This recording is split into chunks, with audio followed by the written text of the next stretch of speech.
Oh, and I'm going to put up the comments. There we go. We're live. Hello, Poodles. Do not adjust your sets. I am trying desperately to get my base on. For those of you who don't know, I underpaint. So I put on like Jinx Monsoon, like all this high contrast stuff, and then I cover it with makeup. And I just find it a lot easier. Okay, now I see us on my iPad. Okay. Okay, good. All right. So I want to welcome to welcome to my first ever palette party. I feel in the secret corner of my heart that this might be something that Chloe and I do a lot together because we've been talking about palettes we forget about. But that is Chloe Demure in the middle there, being gorgeous and cute with her vampire teeth barrette. How are you, Chloe? I'm good. I'm so excited about this. Made my day. Yeah, you rushed home from work. You have to work. Sorry, so. And then next to Chloe is the star of the hour, Christina Gourmande of Gourmande Girls, the star of the hour, co-creator of this fabulous Spook palette. Shall we all hold them high? Spook. Now, I'm going to go off on a tangent right out of the gate, Christina, and say a lot of the time people go, "Ooh, the packaging. Ooh, the sleeves just like the box. Ooh, the packaging has never made my face look better." You know what I mean? But I'll tell you, I kept seeing pictures that I had posted of this, and the different color that, like, sometimes I had a purple, sometimes I had a red and a green. Yeah. Okay, that was kind of cute. I'm just gonna say, it didn't change my opinion of anything or make it better or worse, but I did take a moment to go, oh, okay, that was cute. How are you, fine. Christina? The packaging isn't bad. Yeah. Now, let's just start off by talking about this packaging, because you co-created this with Doodles by the Bunny. Now, yes. That being said, Doodles by the Bunny, for a lot of people who have no idea, like I knew who she was. Yeah. Like when we were talking about your Set L'Amour palette, we talked about Doodles by the Bunny, but I had no idea. Well, I've since gone to her website, and she does like what football fans do. She creates a fantasy palette. Instead of like a fantasy team, she's like, oh, I wish that this palette existed. Or she'll do like a brand like Urban Decay, who used the same nude palette and just changed the title. And she said, like, try this. You guys should do that. And it's fascinating. I'm fascinated by it. She puts them to shame for sure. Yeah, no kidding. And a lot of times, a lot of us are like, why are these companies not doing this? You know, why aren't these companies doing this? So, you know, we're hiring consultants. I'm often saying to Teresa Mulhern, is she here? Teresa, I'm talking about you. Rex Trek is here. Martha Grinwald's here. Hey, guys. But I'm often saying to Teresa Mulhern that some of these companies should hire her as a consultant before they release the palettes, just to kind of point out the obvious holes that when we see them on her rants and releases, we all go, what the hell? Right. I mean, she has a really good eye for color. Yeah. And people seem to really love what she does. And she actually mocked up the Spook palette like 2 years ago. Wow. And so it was with a collab with Doodles Bunny, she's designed a palette box and its color story. So she designed the outside and she designed the color story. And it was up to me to get the color story right. Do you know what I mean? Right. So matching those hues and everything. And figuring because she gets very detailed. She does. So it was up to me to figure out, like, which one of these are going to be duochromes, which one of these are just going to be shimmers. Because, for example, the shade Apple Bob is just a regular shimmer. Yeah. The rest of the shimmers in the palette are duochromes. They have a shift of some sort. Yeah, I was so impressed by that. Thank you. Let's just show everyone what we're talking about, because I mean, it is where is it now? Hang on, I'll show in a second. I'm like, oh, Daisy's growling. I'm mid-brow, but I have I have one here that's more new. And so the shade Apple Bob here. There we go. Oh, there it is. Yeah. Yeah, the shade It's Apple sold out. Can I congratulate you on the sellout? Thank you. That was amazing. Is that the first time you've sold out of a palette? Yes. That's And amazing. Well done. thank Well you. done. And it So sold out very fast. very quick.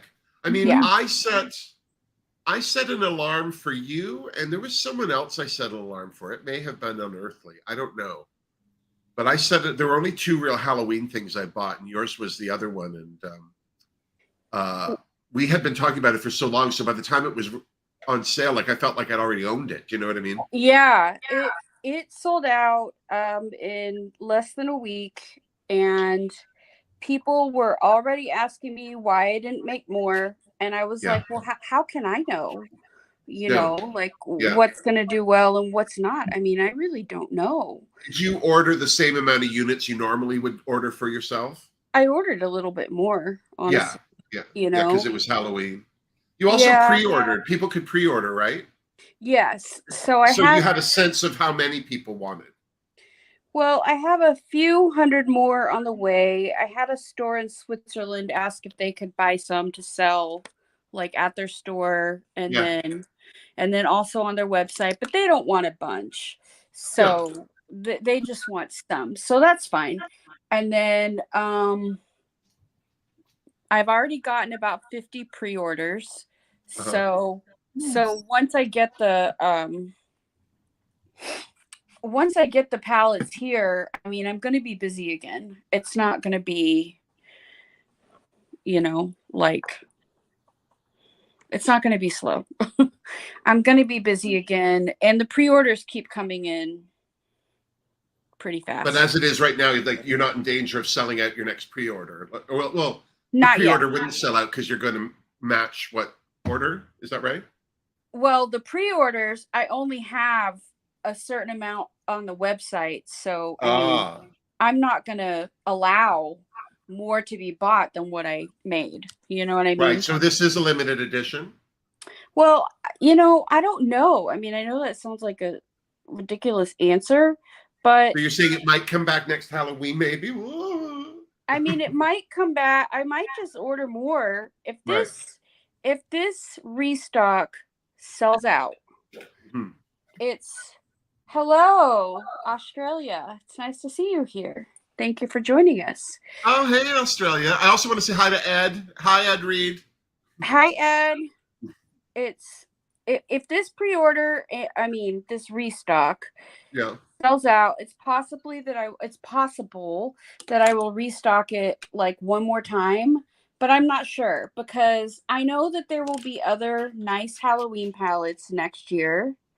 Yeah. I mean, I've had a lot of people say that this is the Halloween palette to end all Halloween palettes. I mean, I've been pretty shocked to hear stuff like that. But I'm really impressed with it. Same. I mean, I would much rather you do like a Spook 2 or spookier or more spooked or that'd be cool. Whatever next year, and maybe put in shades you don't have in this one. Yeah, I mean, I don't want to like keep this forever. You know what I mean? No. Like, I just don't think that makes sense when other companies are going to be coming out with their own Halloween palettes. And there were companies that had Halloween palettes this year that were nice besides mine. Yeah. So, I don't think it makes sense to keep something just forever. I thought there was more Halloween this year than last year. Oh, there's way more Halloween this year than last year. Yeah. Well, I bought half of it. I feel happy that mine ranked so high. I feel glad that mine ranked so high among all the Halloween palettes. Like, I had people saying they were going to skip ColourPop to get this one. So nice. The fact that I was competing your with quality, ColourPop, can we just start with that? Like it's ridiculous. I was saying to Chloe that I was having stress dreams because I was watching a couple of people got your palette and they were doing videos, and I was anxious to get mine, so I watched their videos. And this one girl, and keep in mind, I don't follow these people. I don't know who any of these people are. Yeah. Because they weren't my regular people. I was just looking for my spooked palette fill. Yeah. And this one woman did not find the black very good. Like, she thought it was patchy and oh yeah, I know which one you're talking about, but she didn't use it correctly. Well, but at the same time, it freaked me out. Like I'm not disputing what she said, how she said it. I have to say, the first thing when somebody starts saying I didn't like this palette and it's a brand that I'm familiar with that is good, I immediately look at how many subscribers they have and how many views they've had. And it usually lets you know how long they've been doing videos, which means a lot of people started during COVID. And God bless them. They're not makeup artists and they don't understand how to use some things. Yeah. But, so I filter that myself, but it gave me stress dreams. All I was thinking was like, oh, what if the black's awful? Oh God, you know. I mean, this palette has gotten the best reviews of any palette I've ever made. And there was one person who did that and everyone else has given it such positive reviews. And like Batty Bean gave it really good reviews. She's got 30,000 subscribers. Missa has given it really good reviews. She's got 80,000 subscribers. Carrie's given it really good reviews. Carrie with the C and Carrie with the K. Angelica Nyquist good reviews, and she's got 120,000 subscribers. So I feel and she's very close good. to you now. Yeah, she's here in the same city. She lives in the States. I think she lives in Texas. She's in the same city. We both live in Austin. Is that right? Oh, how funny. Yeah. I don't know if we'll ever get together. We talked about it, but we've never. She's too skinny and blonde. I'm not saying that with hate. I'm just saying I don't need to feel that bad about myself for free. I say it with jealousy. I just it's the same with Elena Glam. I'm glad that we're not in the same city because I don't need to feel that bad about myself. I know. So, well, I shouldn't say that person didn't use it properly. I should just say that I would use it differently. That's all. Yeah, and as I say, it's not true. Like the first thing I did was when I opened it was swatch the black just so I could have a moment's peace, and it was fine. Yeah, it's a good black. You know, it's not the same as the black in the Sailor Moore palette. No. That's a winner right there. You could print money with that. I still say you should sell that as a solo, twice as much as the palette costs. That black is a. But you need to sell that black separately because that is too good. That black is a crazy black.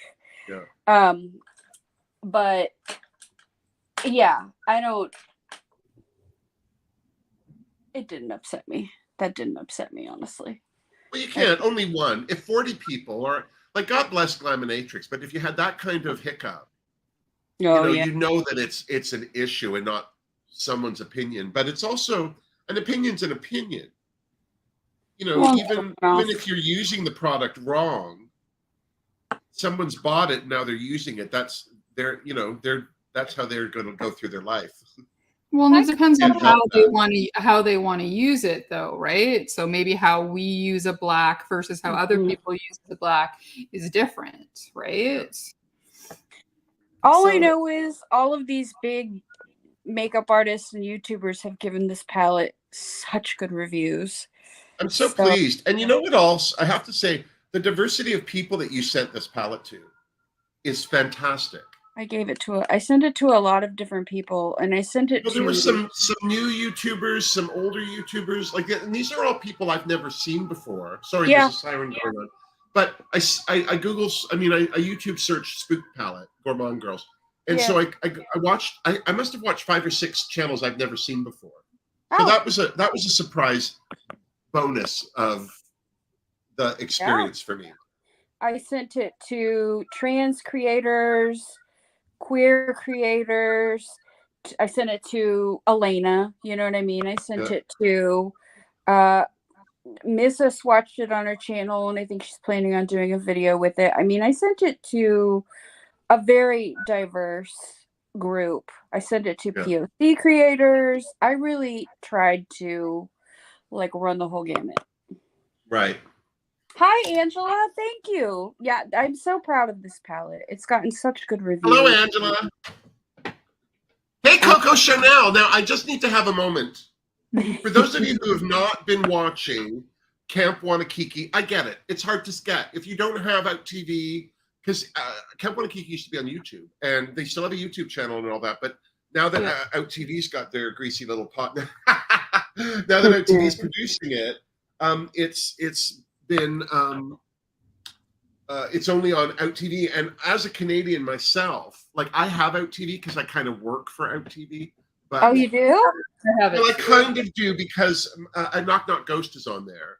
And then for years I used to do the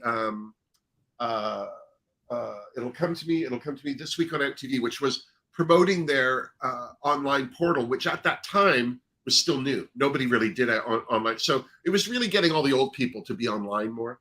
That's so cool. So I did that for a long time. And then Wilma Fingerdew ran on Out TV because it was on their YouTube channel. So they used to, just for content, post it. That is so amazing. Yeah. So anyway, so Camp Wanakiki's there. But I mean, I'm the first one to say it's a hard thing to find if you don't want to pay for another platform. It's only $4.99 Canadian. It's not expensive. Yeah. A lot of people are like, oh, I'm the same way with Dragula and Shudder. I don't want to pay for another platform. I'm not paying for Shudder. But anyway, Coco Chanel was on. She just got, no spoiler alert if you haven't seen it, but she was, well, they dragged her kicking it. No, she just made her graceful hiking exit. But she did some of the best makeup of the season. So we're going to have, I'm filming with her next week. We're going to be filming a tutorial. During my review, she had this Lisa Frank inspired makeup on, and I yelled at the end of whatever, it's like, "Where's the tutorial, Coco?" And she contacted me and it's like, "Let's do it. Let's do one." It was like, all right. So we're going to film it next week, and I'm going to edit it as a chin wag, but we'll be doing makeup. Nice. So it'll be fun. So You're so fabulous. If you love Miss Coco Chanel, one of my favorite names on the show too, because when I saw it written out, I didn't think of Coco Chanel. As it's spelled SHO-NELL. So I saw it as 3 words. And then as I said it out loud, I realized what it was. And I alone in my sad little apartment laughing like an idiot. So you're so funny.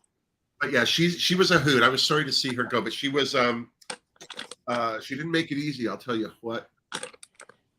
Well, I love to hear it.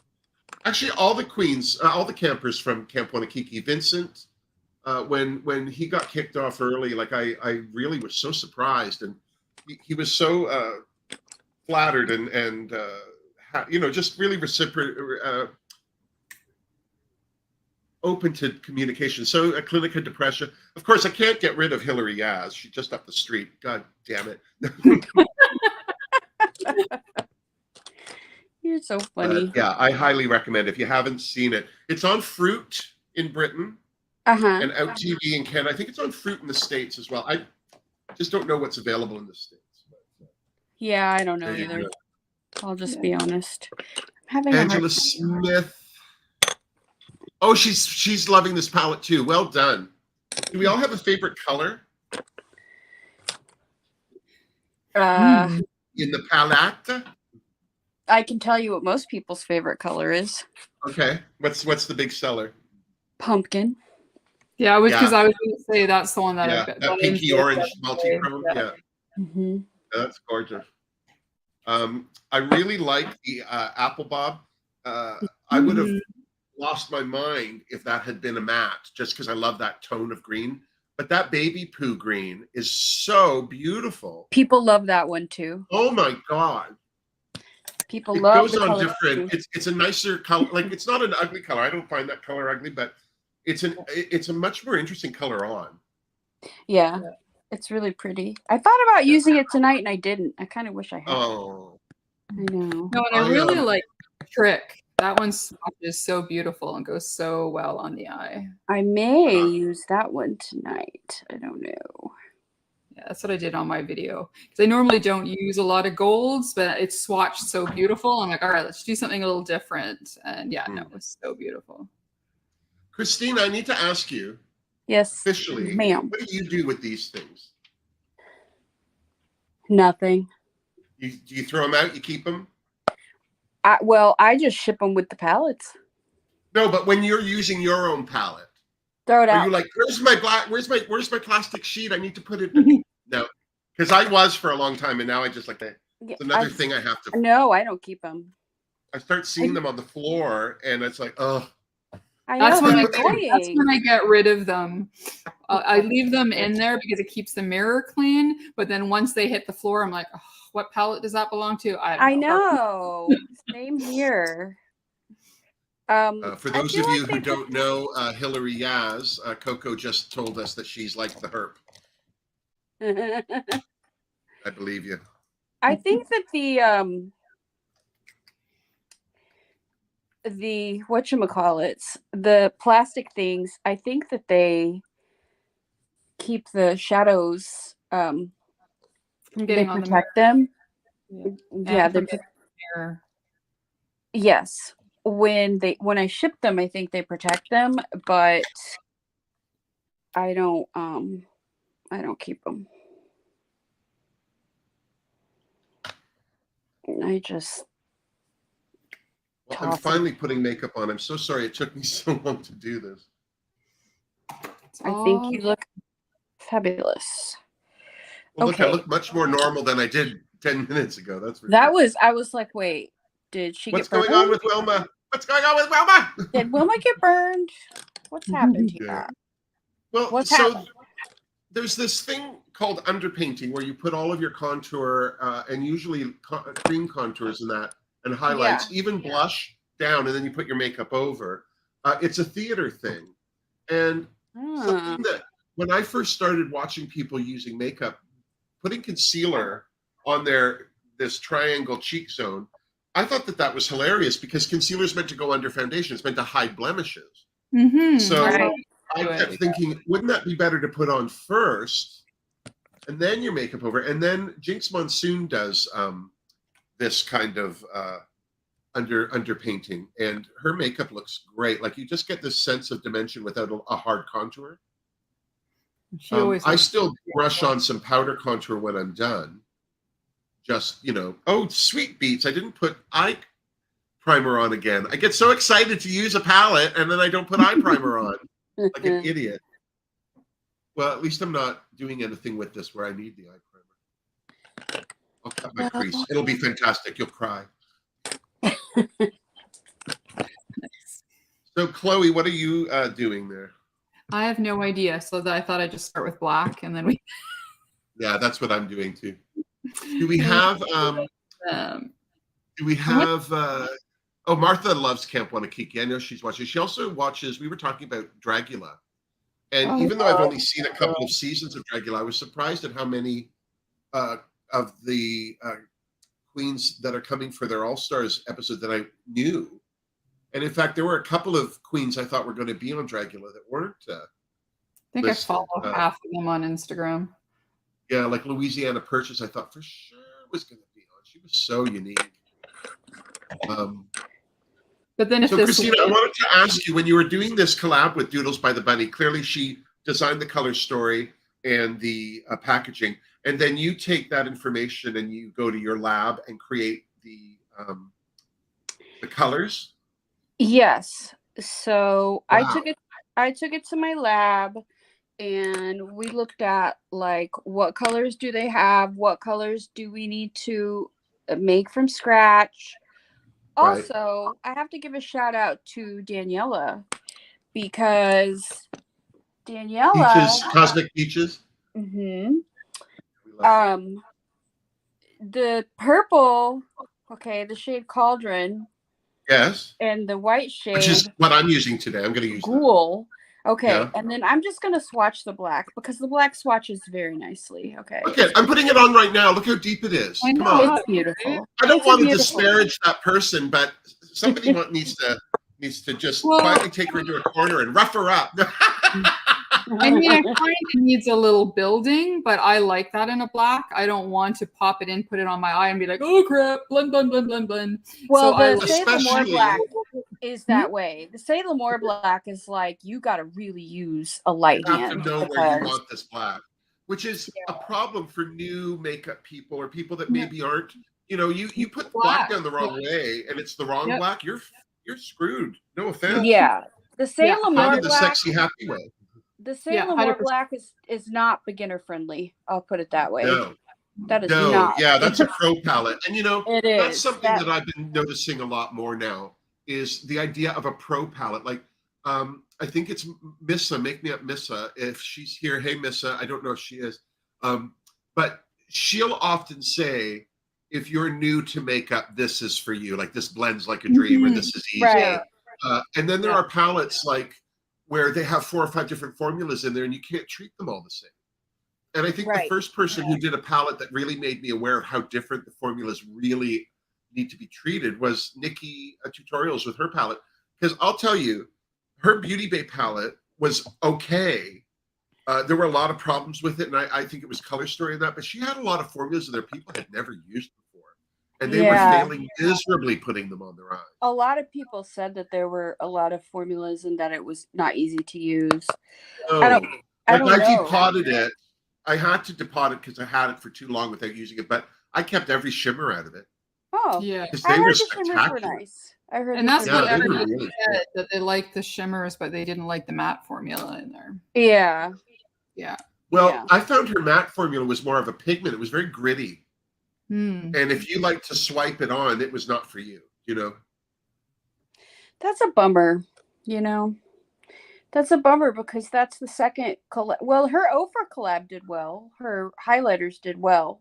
Yeah, that's the only one that she's had success. I think that's the only one, yeah. Yeah, because her even her personal brand, people are saying hateful things about it. Yeah, I haven't really heard a lot about her personal brand. I really haven't. And it just surprises me because you'd think somebody like that would have created some great relationships with some great brands and labs. Well, it's just very. Loves her stuff. She loves her brand. Who does? Say that? Sylvia. She bought all the all of Nikki's stuff, and she really likes it. Well, that's not surprising because she's Dutch and Nikki's Dutch. Yeah. That's good. Well, it doesn't even ship to Canada, so I can't really say. But I was surprised to hear Teresa is Dead hated it. With love, she hated it, and she even said, "What is it with Nikki and these collabs?" Like, I know. I wonder. Well, as long as she didn't get screwed over by Beauty Bay, not like with the other. No, I don't think she did. No, I don't think she did. I'm sure it was. I'm sure it was a paid collab out of the gate with a back end. That's how they usually do those things. But she just got married, bless her. And so I'm wondering if now that she's married, if she'll have some time to start maybe thinking about her own brand, not collabing with any labs, and really having full control. Yeah, especially with makeup. Yeah. I hope so. I mean, the Too Faced collab was, I think Too Faced just really screwed her over. Yeah, she got paid. Yeah, it sounds like 50 grand, I think, was all she got. And they made millions. They made millions off of her. But at the same time, she signed that contract. But she defended Too Faced by saying she didn't know at that time. And by saying that, she admitted. Yeah, but a legit brand should take care of the person they're collabing with. Well, by saying what she said, she admitted that they did take advantage of her because she didn't know. Yeah, but, I mean, that was nice of her. Yeah, I never bought it. I don't buy Too Faced. I don't like it. And then all that stuff that came out after. Which that was crazy. I always take with a grain of salt because it's he said, she said, coulda, shoulda, wouldas. Yeah. But when people start saying, "Oh, then they said this about me," it's like, well, you're also suing them. Yeah. How can I take what you're saying with any kind of? You don't mean about Jared's sister? Yeah. Oh, that was so crazy. Awful. And then, of course, they fired her. Yeah. They get what they deserve. He had to do something. He had to separate himself from her, or he was, agreeing with her, Yeah. No, for discontinuing my favorite powder foundation, they deserve everything they get. Okay, Angela, thank you for being here, and I hope you feel better, hon. Oh, feel better, Angela. COVID. Oh no, Angela, bless your heart. No. So many people have come up with COVID again, even though they're vaxxed. I was just talking to Jenna, one of my Patreoners, and she and her husband had never had it before, and this is her third time, and they're both vaxxed and boosted. And this is going on. Years, yeah. And they keep saying, "Oh, you can ride the public transit without a mask now." It's like, well, you can, but I'm not doing it.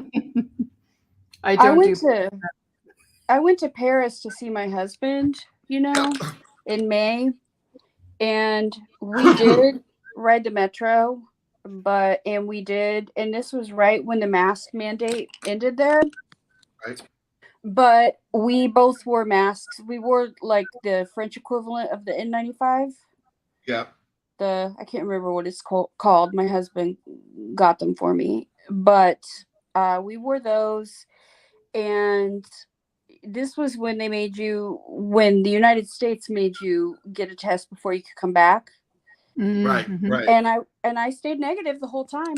I mean, I was all right. It was scary, but I hadn't seen my husband in like 2.5 years. Yeah, and you can't live your life in fear. Yeah, no, for sure. I couldn't stand not seeing him for any more time. Yeah. And, you know, this is before I knew that Daisy had cancer. And of course, now I've lost Bailey since then. But yeah, and I'm sorry about that. Thank you. I just didn't know at the time how sick she was. And Bailey wasn't sick. He just was old. That's right. Leon's here. The party can start. Uh-oh, Leon. So lock up your daughters. So I felt like I gotta go. And I didn't love the idea of traveling during the pandemic. No, 100%. On the flight there, everyone was wearing well, a lot of us were wearing masks. No, not everyone. A lot of people in the airport did not have masks on. Oh, is that right? Yeah, most people didn't. On the flight there, I had a mask on. Most everyone had a mask on. I had a sinus infection, so I was going to wear a mask. On the flight back, okay, why am I doing this when I'm about to cut my crease? Don't know. On the flight back, pretty much no one had on a mask because we all had to be tested for COVID. Right. Before the flight. In for a penny, in for a pound, right? Yeah. So what was the point? So yeah, none of us had masks on the flight back. And I watched some good movies on the flight back. I love watching movies on a plane. I don't know why, but it's like, to me, it's like that free extra. And it's not. It's totally pay for back. I just love it. I even love watching the digital display of where the plane is in the world. Like, I am alert and conscious for the whole flight. Then wherever we land, I'm like out like a light. Me too. And I was extremely exhausted because my flight left Paris at 6 a.m. and 7 a.m. And I had to get to the airport. I had to leave the hotel at like, I don't know, 3 a.m. or something horrible. Oh yeah. How were the lineups at the airport? You know what? It was pretty empty because it was so early in the morning, but the counter for whatever British Airways, I think I was flying from Paris to Dallas, was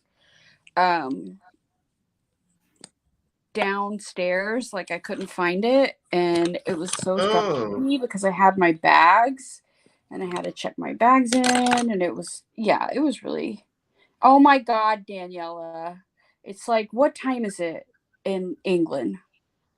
Oh, hey, Daniela. Oh, aren't you sweet? Hey. Cosmic Peaches.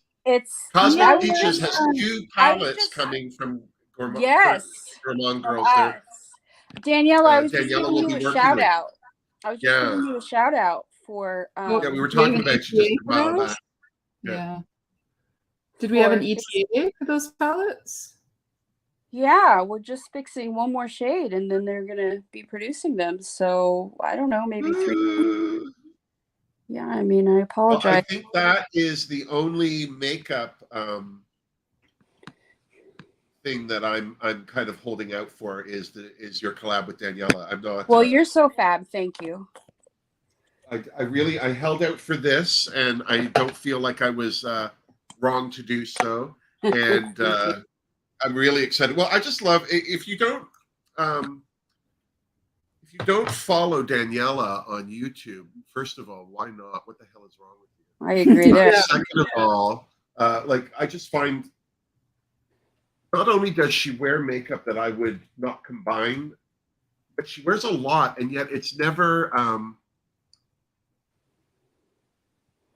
It's never too much. It's never too much. Mm-mm. There she is.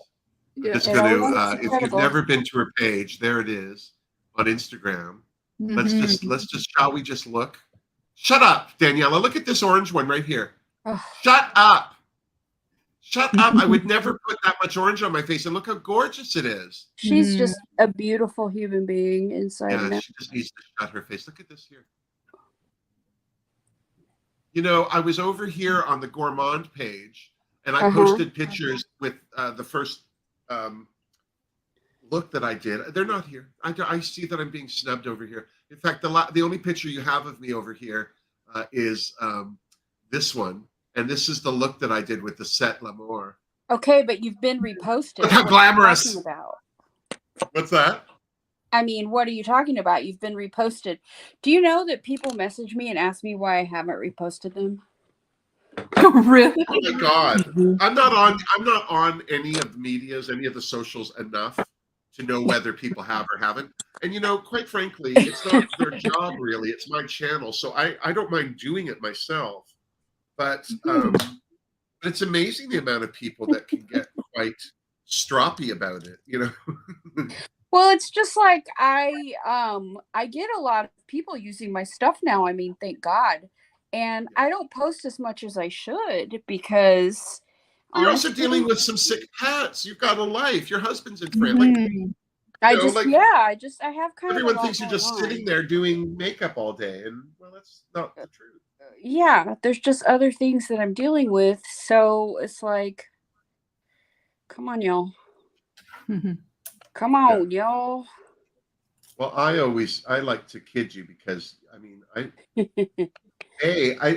just flattered to like I sound like I'm kissing your ass for free makeup, and I so am not. But I really am pleased to know you, and then to know that you have a product that is good. Like, can you imagine if your product sucked and I'd have to sit there and go, "Oh, that's great." No, that would be awful. Or you send me a palette, or I buy a palette to support you, and I never use it again, just that one time. That would I be hate horrible. that. I hate it when creators only do one video with a palette. Batty Bean has already used it like twice. I'm so grateful for her. Well, the other thing about this palette, though, Christina, is it's not really. If you took all of the Halloween packaging off of it, it's not necessarily a Halloween palette. No. You know what I mean? Like, you could use this whenever, but it's also a great Halloween palette. I'm very pleased with how it came out. What what was the hardest color to kind of settle on? What did you have the most trouble with? Apple Bob, I'll be honest. Why? What was the hurdle? Just, do I make it a regular shimmer? Do I make it a duochrome? Do I make it a matte? Like, what do I do? And then the one that Daniela helped with, the purple one, Cauldron. What do we do with Cauldron? Like, look at this picture of Daniela. Can we all just tell her to F off? Hello, Dread Pirate. Stop with the talent. There's God-given bone structure and eye shape and stuff. Look at that one there. With those bedroom eyes. Yeah, Well, I think that's a favorite look. I like that blue. Yeah, it's gorgeous. It's gorgeous. I just really. She's gorgeous. She's just naturally a beauty. And she's great. If you don't follow her on Patreon, you should, because she's on the WhatsApp. Is that right? No, she's on Telegram. Telegram. That's it. And I was on. I can't afford to be anyone's patron anymore, but I was, and she's always available for tips. So I had a few questions about a couple of things I'd never used before. And she was just so gracious with her time. She's incredible. Oh, bye, Coco. Because she is. Oh, bye, Coco. Thank you so much for dropping by, you sweet thing. She's gonna go watch. She's gonna watch a horror film. Which horror film? What horror film? Man, can you recommend a new one? I watched Ouija Board and it made me laugh. It was so funny. I just ordered a new horror backdrop, so I'm very excited. Oh, what did you get? It's one. It has all different horror characters on it, so it's got like Chucky. Oh, fun! Yes. You know what? I was in Bride of Chucky. Were you? Yeah, I don't know. I still haven't watched. I don't know. One of the movies they had during the title somebody sewing, stitching, and then they pricked their finger. And it like was the lead in. I've never seen any of the Chucky. I actually remember that scene because I've seen all the movies a couple times. They told me what they were filming was for the credits, like the opening or I don't know. And so they just had and what's ironic is I sew, so I knew how to do what they were asking me to do. But they also needed me to prick my finger, and I said, "Do you want me to really prick my finger? Because that's fine. If we only need it once, I'm not doing it 40 times." But so I did. I pricked my finger because I'm used to it, and that's me in a Chucky film. That's so cool. Yeah. Again, I don't know. I've never seen it. Maybe they used it. Maybe they didn't. I don't know. Yeah, they have a TV series now too. It's really good. Oh yeah, no, this was turning on my fan years ago. Oh, no worries. Be right back, y'all. Mm-hmm. Showgirls. Dread Pirate. Hey, Dread Pirate, how are you? That's so funny. That Showgirls movie was. Yeah. It was scary, let me tell you. It's a terrible film. I have to tell you, I didn't even find it entertaining on a terrible level. You know what I mean? I didn't either. Her rear end looks so odd. That was the thing about it for me. I just kept thinking, Awful. Her rear end looks weird. Why do they keep showing her rear? And then that guy, the actor, something, whatever, the boyfriend, he's got a pancake rear end too. It was disgusting. Oh, you're welcome, Daniela. We love you. We think you're fabulous. Stop making fun of people who know parts. And I love Gina Gershon. That movie, what was that movie? Her and Meg Tilly did. It was the Wachowski siblings' first movie. They did this movie to do Matrix. They wouldn't let them direct the Matrix, so they said, "Well, can we direct this movie?" And when they handed them the script, there's this lesbian love scene with Meg Tilly and Gina Gershon, and they said, "This is the lesbian love scene." In the script, it said, "This is the lesbian love scene. We won't change any of it." And no one asked them to. But oh my goodness! But I really, what was that movie called? I have to look it up. I'm sorry. I hate to be on my phone while we're all doing this. Not bothering me. Not me either. Gina Gershon. You know, it's funny. I'm of that age where I don't go to my phone right away to look stuff up. Like, I would look it up, like pick up a book or something. You know what I mean? Yeah. And it's like something like that. And to look things up. Oh. Bound. Oh my God! If you have never seen. Oh yeah, I remember that. Yeah, I've seen that movie. Oh, Bound. Bound. And it is Meg Tilly plays a gangster's mom in that voice of hers. So she's like, "I'm bad," and she just looks so sexy. And then there's Gina Gershon, who's just gotten out of prison, and she's been hired by the low rent crime person that owns the building she's been hired to be a janitor of. And Meg Tilly is her neighbor with this gangster, and they plot to throw the gangster off or something. And it's just very sexy, and Meg Tilly's just a true. You don't know whose side she's. It's a modern film noir, and the Wachowski. I can't say enough about it to make it sound good. I swear to you, whether you like watching lesbians make out or not, it's not the nut of the film, but it is just amazing. It's very female positive. And then when you realize that the Wachowskis did this before they transitioned. So, just very, I mean, it really still is from a woman's point of view, this movie. It was just spectacular. Yeah, I remember seeing it. And so they had presented The Matrix to Universal or whoever, and they said, oh, we can't let you, like nobody's. They hadn't filmed a commercial, and they said, "Oh, there's no way we're letting you direct a movie that could potentially cost us multi-millions of dollars." Yeah. So they did Bound as an audition. And if you look at Bound, a lot of the lighting, there's some really lush textures in the wallpaper. There's odd angles. There's an angle of them walking down the hallway from above, and the camera's on a track, and it just follows them down the hallway. Longer than it needed to, but it's really beautiful like that. The Wachowskis really, I feel like, use their locations and their surroundings as almost like a character in the movie. Who's that guy who directed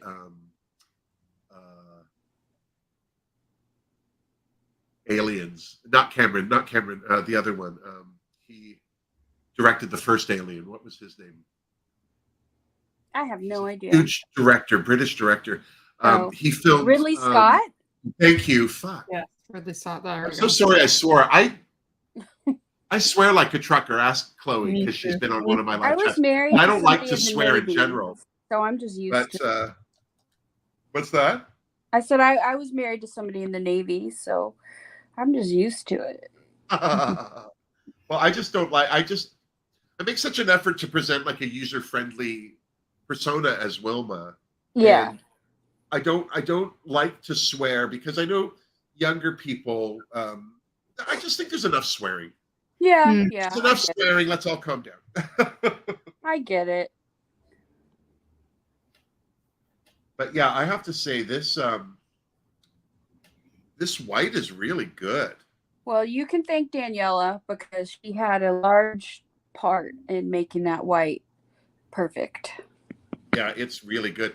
I've never really used white to wash out a color or lighten a color, but I am today, and I did the last time, and it really blends so well with your other. Why, thank you. So I took that baby puke color and I put it, the color Scream, the pukey, and I put it down, and then I put the color Spirit on the inside, and then I put the color Pumpkin in the middle, and that baby puke makes those look so pretty. Oh, isn't that pretty? Hold on, don't move. I'm going to try and... With the puke as the base? Listen to me, the puke as the base. This is the thing. I would like to say this is the flaw in StreamYard. I can only enlarge, you heard me, myself. I can't. You're so funny. Is there... oh, there's no way. Oh, I thought... There is a way to make one person the screen, but I wouldn't know. I have to remove people. That's how. Yeah. I don't know how and I don't want to do that. Oh, and here I've left myself large. You heard me. There we go. That's what he said. I'm trying to do like a dark Halloween eye because I normally don't use a lot of dark makeup on myself. I just find because I have such small eyes that they tend to close off. But I'm going to try. Thank you, Leon. What's it's Leon called saying? Fluffing. Yeah. Yeah, some of these colors in here are just so fabulous. No cabooses. The apple bob. I just love that green. Yeah, I like it too. And Doodles named Apple Bob, which I think is so cute. Well,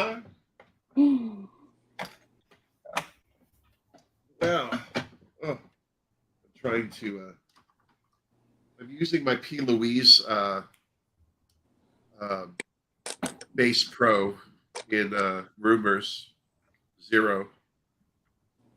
This is my favorite to like just prep a lid for something. Yeah.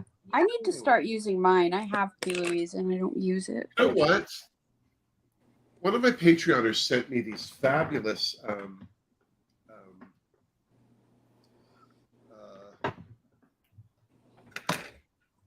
P. Louise colors. These color primers. I'm going to use one of the colors. I always talk about them, and then I never use them. So because I want to put that purple shimmer on my lid, I'm going to use a purple. Yeah. I feel like I should put some purple shimmer on the outer. I think I'll use the shade Treat on the outer. Oh, hell yes. How much fun is it to create the names of these things? It's a lot of fun, I'll be honest.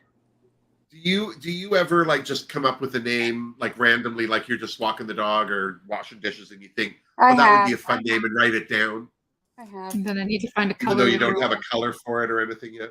Yeah, I thought about a name for an eyeshadow palette today, and I was like, I'm making that.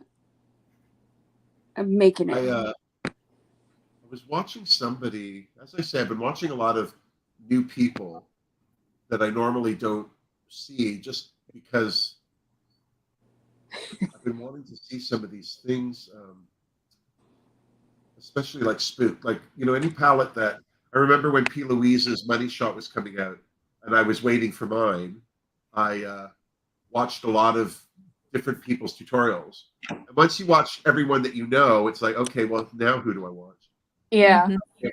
And I like that because some people, there's been a couple of people, I don't remember names yet, but there's definitely been a couple of new people I've subscribed to, and I really like. There's this one girl in, I think she's in the States. I really do, but she sounded Australian. She kept saying "nar," and I thought she was Australian, or you know, maybe had lived there at some point. But anyway, and then there was, you know, I kind of.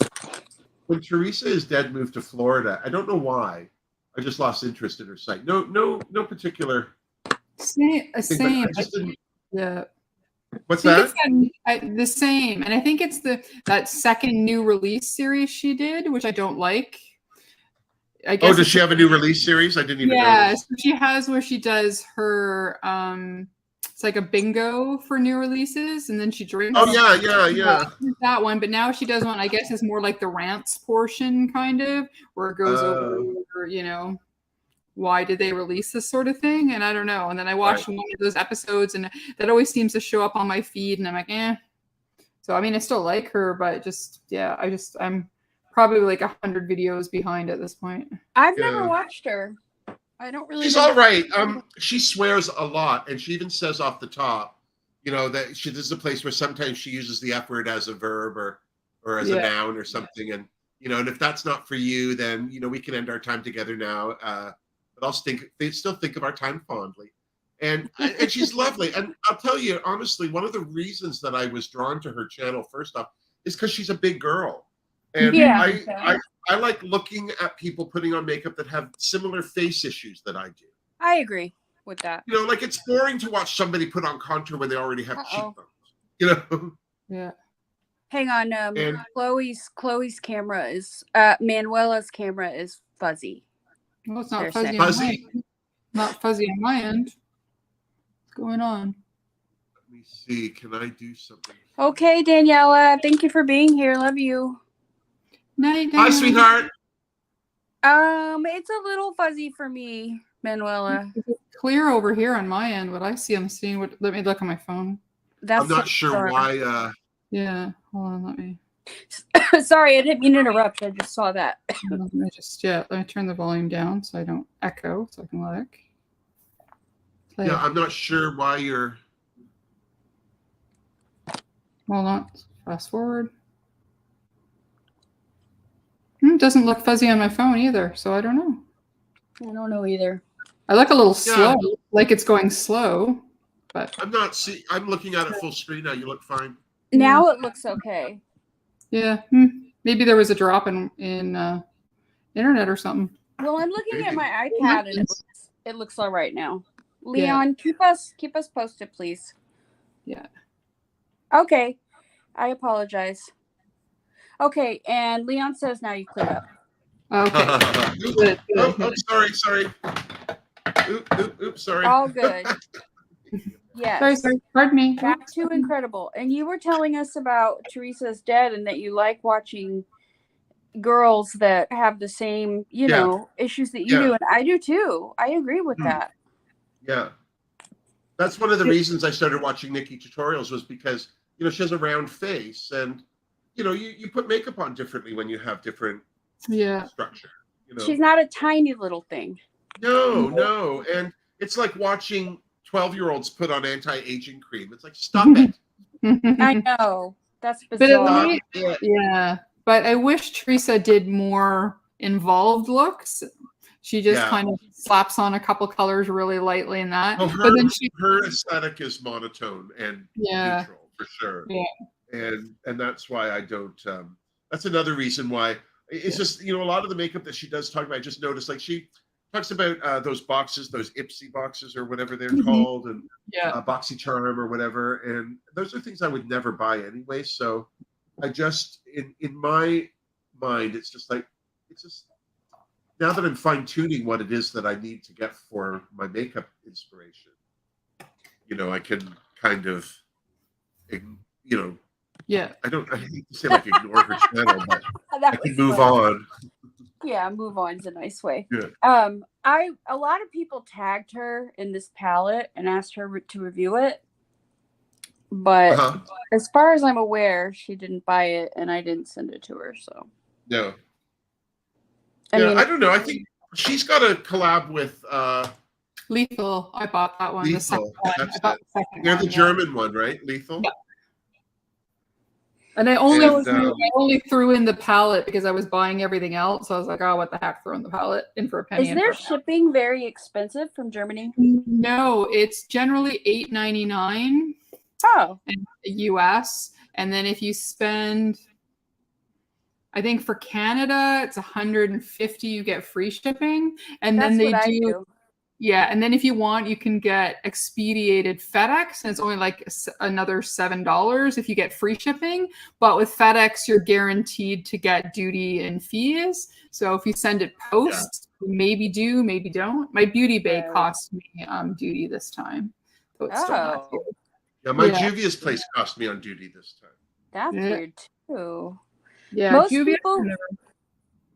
most people who I ship to in Canada do not get duties and fees from me. Yeah, knock on wood, I haven't. I don't think Martha did last time. Martha, there wasn't any fees, was there? Because Martha ordered it for us. Yes. You stayed up for midnight. That was really nice of Martha. Yeah, I did. I stayed up. I thought that was funny. I set my alarm, and what's funny is I got up to pee before my alarm went off, so it wasn't even a problem. I think that Manuela's middle name is Chloe, right? Sort of. No, Chloe's real name is Manuela.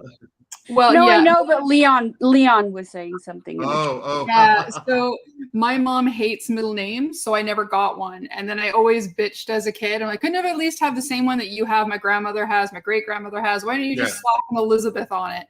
And then she's like, nope, I hate middle names. So my friend Michael was like, well, we're gonna give you one. So I got Chloe, named after a drag queen on YouTube that kind of pokes fun at Chloe Sevigny.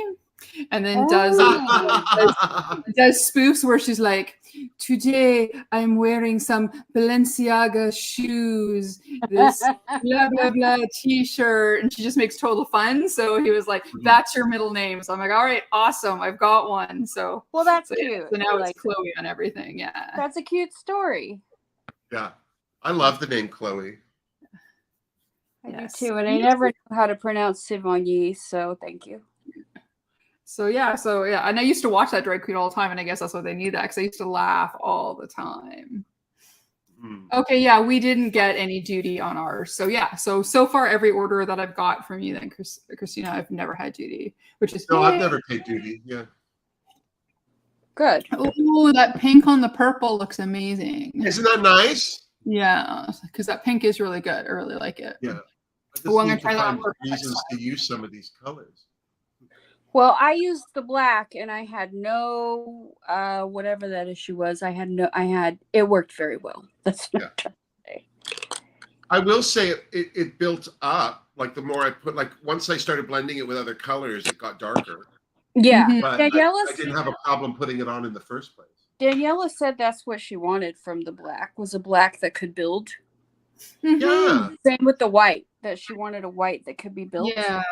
So because sometimes you only want it to add a little bit of darkness, right? So yeah, sometimes you want to make almost like a little gray, and then other times you want it to be black, right? So it's nice that it's buildable. That's what I prefer. You're not going to get that with the Sailor Moore palette. It is not buildable. It is no. I think that was the hardest thing for me to get used to, was how intense that black was. Yeah, with the Sailor Moore palette, it's like, hi, David. It's like midnight black. Hey, David. Yeah, no, that's one of the only palettes I don't have yet. So. Oh, David's here. How are you, David? It's sold out. Yeah. What's sold out? The Sailor Moore palette. It's a goner. Yeah. Is that right? Well done. Oh, that's good though. That was a hard palette for me to use, only because I don't use pinks and reds. And as I say, that black was intense. And it just, I'm so glad that I spent some time playing with it before I actually used it. And I knew I would have to, just because for me, that red and that pink weren't close enough for a blend for my skills. And it wasn't until I thinned out the red, you know what I mean? Like, didn't just try and plop the pink on it. Yeah. You know, it just takes finesse, and you just get used to it. Lady Jenny's here. Oh, sweet beats! It's 1 in the morning, 2 in the morning. Lady Jenny, she's probably not wearing pants. And, no surprise. You know how she do. Mm-hmm. I'm not sure that the Sailor Moore palette is necessarily beginner friendly. No, but it's also because those shades aren't normal. You know what I mean? Like reds and like all of those brown palettes we complain about. That's what most people start with, are those neutrals. You don't start with pink and black. They're great colors together, but you have to know how to use them. I agree. I'm sure. Look at that purple and that pink together. I know, that's amazing. I'm gonna do that next time. You both look incredible. Yeah, really we're very professional. Indeed. So, Christina, how long have you been sitting on this palette? Like how long did it take from conception to on the shelf ready to go? It was like 6 months. Wow, that's quick, isn't it? It was pretty quick, and it was so stressful because I needed it when I needed it, and they were it got here a little bit late, and I was... Oh, how stressful. Yeah. It was, because it's like, it's Halloween. I can't really get this late. This is a spooky palette. I know there are a lot of people who like spooky stuff year round, but it has to launch. Yes. But it has to launch when it launches. Like, it really can't be late. 100%. Yeah. You can't carry this over to a Christmas release. Absolutely not. Like, we're not launching this in November. Yeah. I know that there are people who are going to get it in November, and that's okay. But no, they missed out. This is the lesson. Yeah. No, you got to great introduction. Get it the week it launched. But this is a great introduction to your company, because I think, nothing makes people more interested in buying something, especially maybe something else, than a sold out item. Mm-hmm. And, I think the nice thing is that if people come to your website for the Spooked palette and can't get it, well, I'll tell you, my favorite palette of yours is this time of the year. That's a Christmas palette. That's when you look at the cover, that's a Christmas palette. But that is your best palette next to Spectra for me. Like, as a drag queen, those two. Yeah. Not Spectra. I bought Spectra just in case I needed a color, but I didn't. But I'll take it out just in case. But that's an excellent palette. This is one of my favorites too. For like, that's drag queen approved all the time. Sure. Yeah. No, I think this one is my favorite, and then this time of year or that time of year. Yeah. And your highlighter quad. Oh my gosh, that's true too. You know what? I don't use anything but that now. I really like the highlighter in the Trixie Mattel blush palette, but I don't even bother with that right now. I've kind of been all up in your bold and brilliant palette. Yeah, because it's good for like every day, and then it's good for special as well, right? Well, and it builds up too, so you can definitely use it for every day, or really go to town.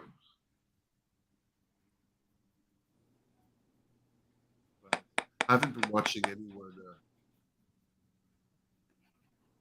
Or some kind of conversation going on. I don't have my glasses on, so it's a little hard to read. Oh, thanks, Lady Jenny. Yeah, purple and pink. I love I love pink. I've always loved pink. And the reason I liked pink first was because I was this very big, meaty boy that shouldn't. And I just thought it was so funny if, like, oh, well, I want my binder to be pink, or my school bag can be pink. Like, oftentimes those were the things that were on sale too, right? And because they'd have too many left over. And I always thought it was funny. And then when I was in art school, Hello Kitty became a thing. And I just loved how small everything was, because I have big man hands, you know? And so to take all of those funny little things, at the time it was like pencil cases and things. Yeah. It's very funny. Very funny. And yeah, all that stuff came out when we were younger, yeah. Yeah. God, look at that shimmer, Jesus. I know, right? Oh my gosh, If you want to make Leon. it more intense, use your finger, and then all of a sudden. Yeah, my fingers are so large. That's the problem that I have. I don't often get it right where I want you to be. Yeah, it's tough. Like when I do the inner, but for the middle, like if you just tap it with your finger, it just like, wow. Yeah. It goes from 100 to 200. I just want to try this glittery pumpkin shade on these. Ooh, shut up. I'm just putting that pumpkin up here on my brow bone. Look at that. I know, that's a pretty color. Yeah. Do you fight yourself, Christina, from always putting in just colors you like? Like, what's your least liked color? Don't say green. Oh. No, everybody like becomes green. fighting if you don't like green. What's that? You know what? I honestly feel like with this journey, I have learned to like every color. I know that's a stupid answer, but I don't know that there's a color I don't like anymore. I like red. Well, I'm trying to think of a color that I absolutely hate, because I like green, I like blue, I like yellow. Yeah, I don't really like drab, yellow, if that makes any sense. I like yellow.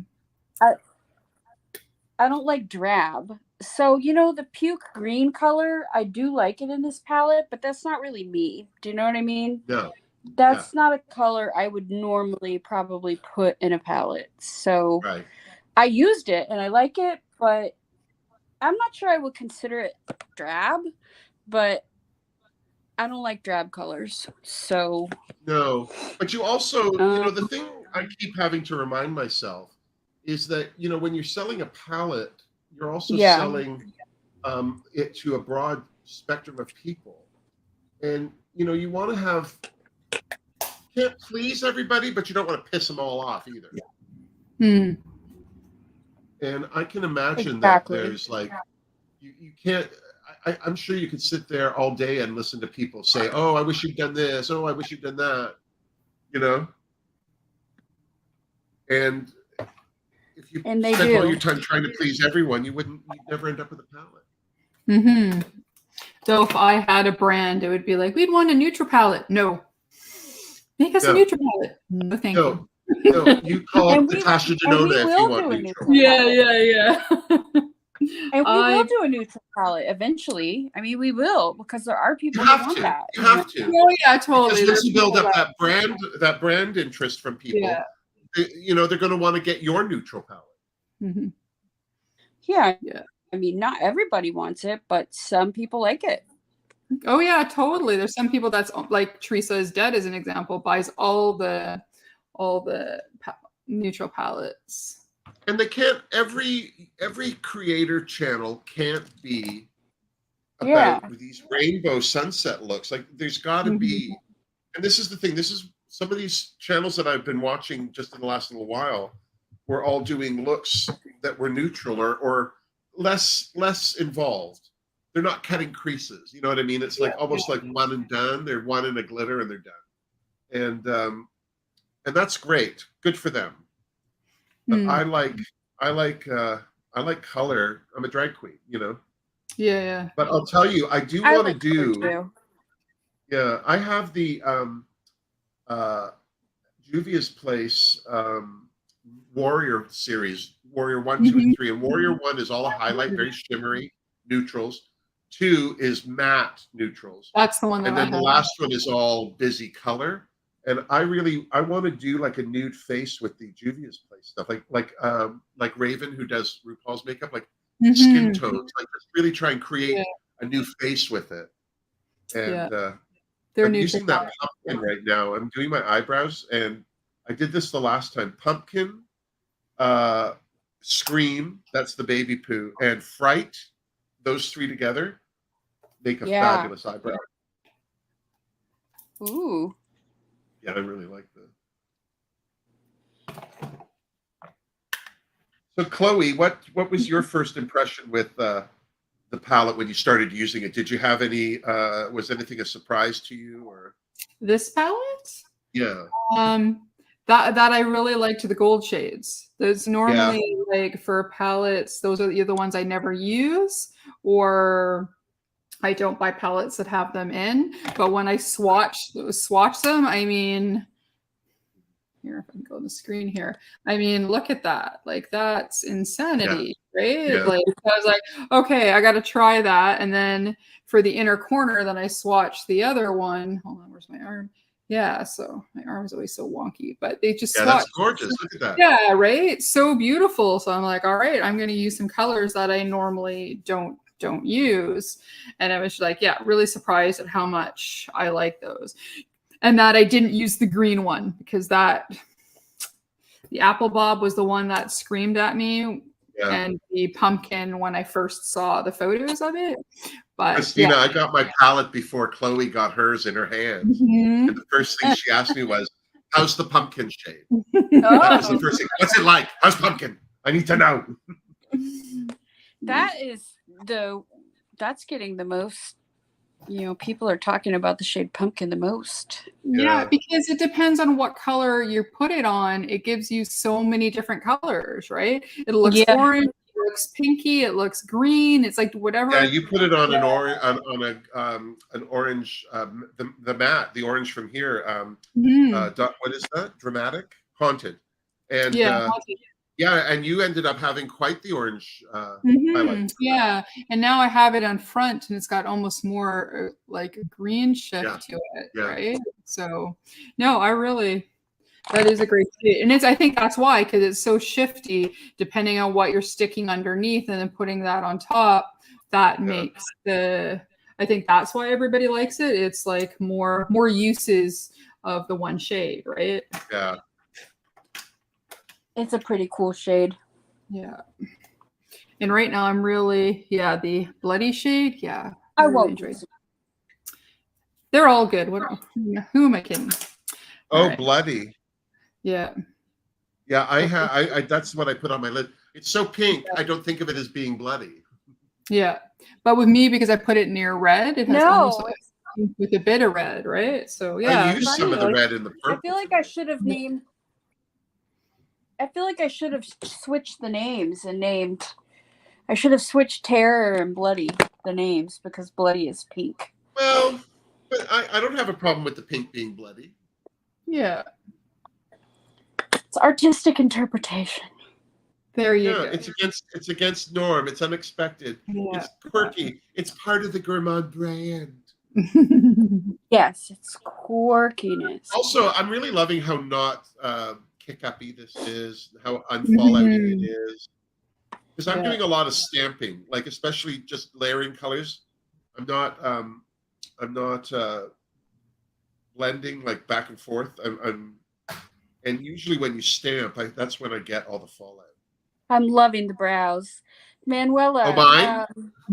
Leon's asking if you would join if they can get a charter bus to go to Toronto. Oh, totally. I like Toronto. Man, I wish I could go. I wouldn't want to live in Toronto. Sorry. But to visit. I was born here, so I literally live 200 yards away from where I was born. Yeah. When are you guys going? I want to come. Like, yeah, can I fly there? Here? Yeah, fly here to stay with me for a few days, and then when they come, yeah, if you've never been to I would Vancouver, totally do that. Yeah. Chloe's in a beautiful part too. It's not like urban. It's I fondly call it Appalachia. I live in the middle of nowhere. Well, I couldn't hear you over that banjo. What was that? I'm not messing around. Right? Yeah. Yeah. I mean, I probably won't have my sweet baby for more than another month. And then I'll be kind of free. I mean, it just depends on when I get my restock, because when I get the restock, I'll be quite busy. Yeah. So what you're saying, February? Oh, Toronto is going to be cold, my friend. Oh, you don't want to come here in February? Yeah, it's going to be burr.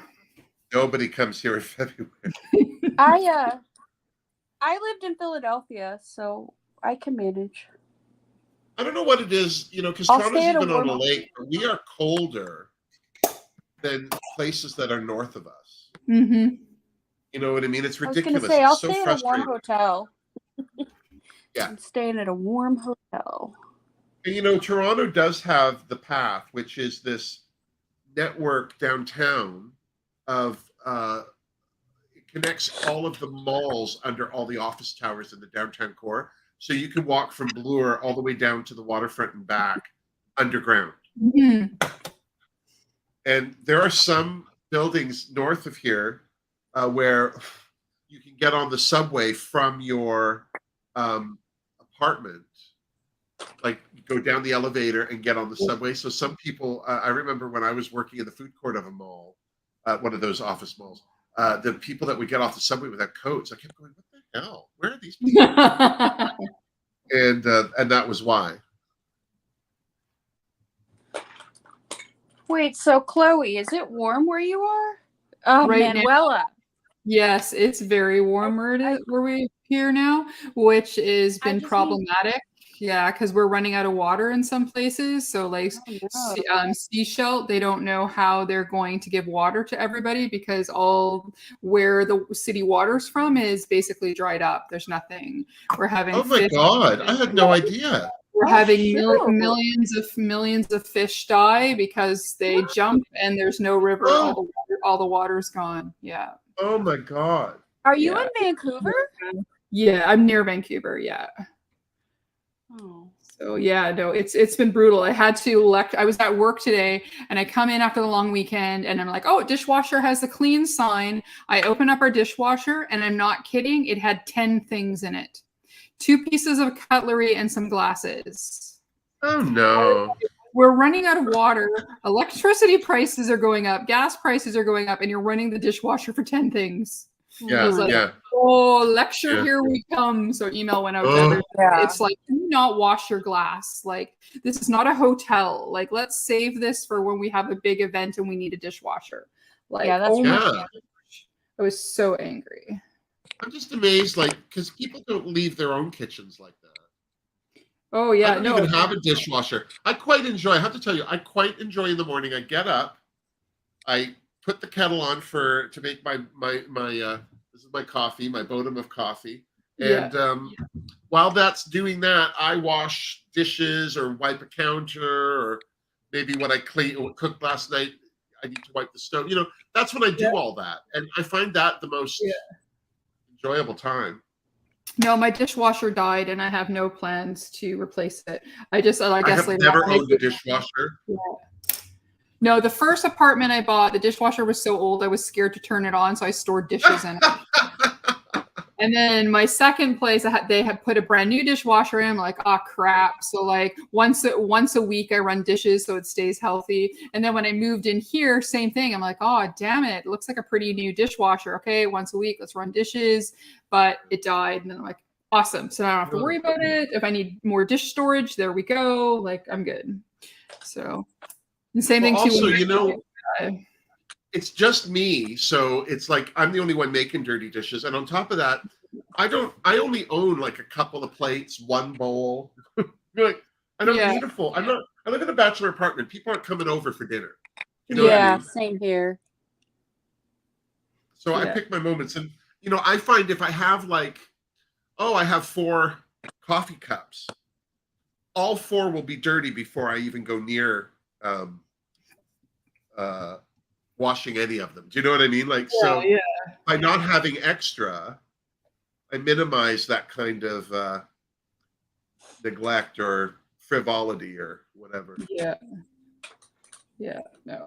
No, it's like, and then the person that used to be the one that was always sending the emails going, grow up, people. So she sent me a private one, and she's like, thank you for taking up the mantle to tell these people that were raised by wildebeest to act like adults. And that's when I normally say, oh, F you, Lorraine. You're not helping any either. Suck it, Lorraine. No one likes you. We're not friends. I cannot find an eyeliner that matches. Oh my God. I have been on an eyeliner hunt. I'm using the kimchi liquid one with the brush. Yeah. Which Chloe just used, and it is such a fine liner. It's really good if all you want is a tight line. Yeah, but if you want to do a thicker line, you're like you're 20 minutes to do one little wing. It's like, oh my God, like. This is driving me nuts. I just really need this to be. Though I brought the wrong colors again, I will always tout this to the end. Lethal liners, get all the colors. Yes. Yeah, in the waterline. You can do wings and stuff with them too. I just didn't buy a black. I'm starting with all the colors that I don't own anything that goes with it. So, or that I don't have. But I love watching you put that tape on. I like taking it off. I did one video where I took it off, rewound it, put it back off. That's my favorite part. Funny. Whole day, yeah. Well, when in drag, we just use, like, you see the edge of this Juvia's Place thing? I would just hold that there and use it. And just, like, with drag, it has to be so quick. Yeah. I mean, sometimes if I'm like, oh, I'm going to do a rounded eye today, and then I end up getting pointed, and I'm like, oh, well, I didn't use my tape today, but if I know for sure I'm going to do a winged up look, which I think is my favorite look, so it brings everything up. Yeah. So. You look good with that look. You do. I agree. It's your signature look. Yeah, it's becoming that way. So it's always like every once in a while, I'm like, I should do something different, shouldn't I? Okay, let's do a rounded look. But I want to do them as big as Missa does, but I never get that brave. I'm like, oh, can't. Or like, you know what you need to do is you just need to have a day. I'm so sorry. What were you saying? I was gonna say, or Teresa brings her shadows all the way to the top of her, the bottom of her brow line. And I'm like, can't call that garage doors. It's like, I can't do it. Yeah. One day I will. You just need to play without the camera. Yeah. Just try it off camera and see if you like it. Yeah. No, true enough.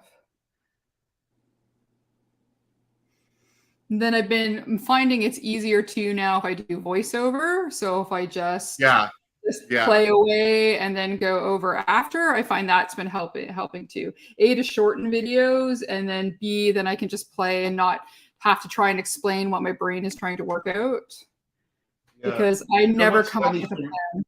Yeah. What I find is, like, when I'm filming, I have a makeup and movies coming. I did Connie and Carla, and then I'll be doing Casablanca next. Cool. When I'm doing, are you doing the whole movie? Are you doing the whole movie? Well, I talk about it. I don't review it. No, what I do is I kind of give you trivia about it. And also, I'll tell you what the movie's about in a nutshell. And I like to talk about, like, people who were originally cast and maybe refused, or, how casting changed, or,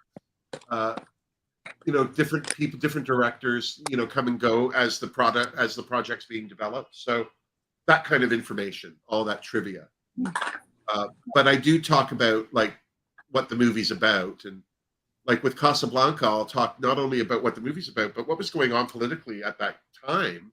Yeah. And why it was such an important movie. Like, there were so many Germans in Casablanca because they'd all left Germany because of the war.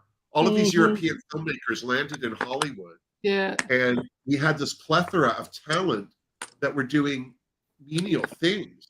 But this is the reason that film noir happened in America, was because all of these German filmmakers, these austere artists, came to America, and everyone was like, "Oh, that's interesting lighting," you know.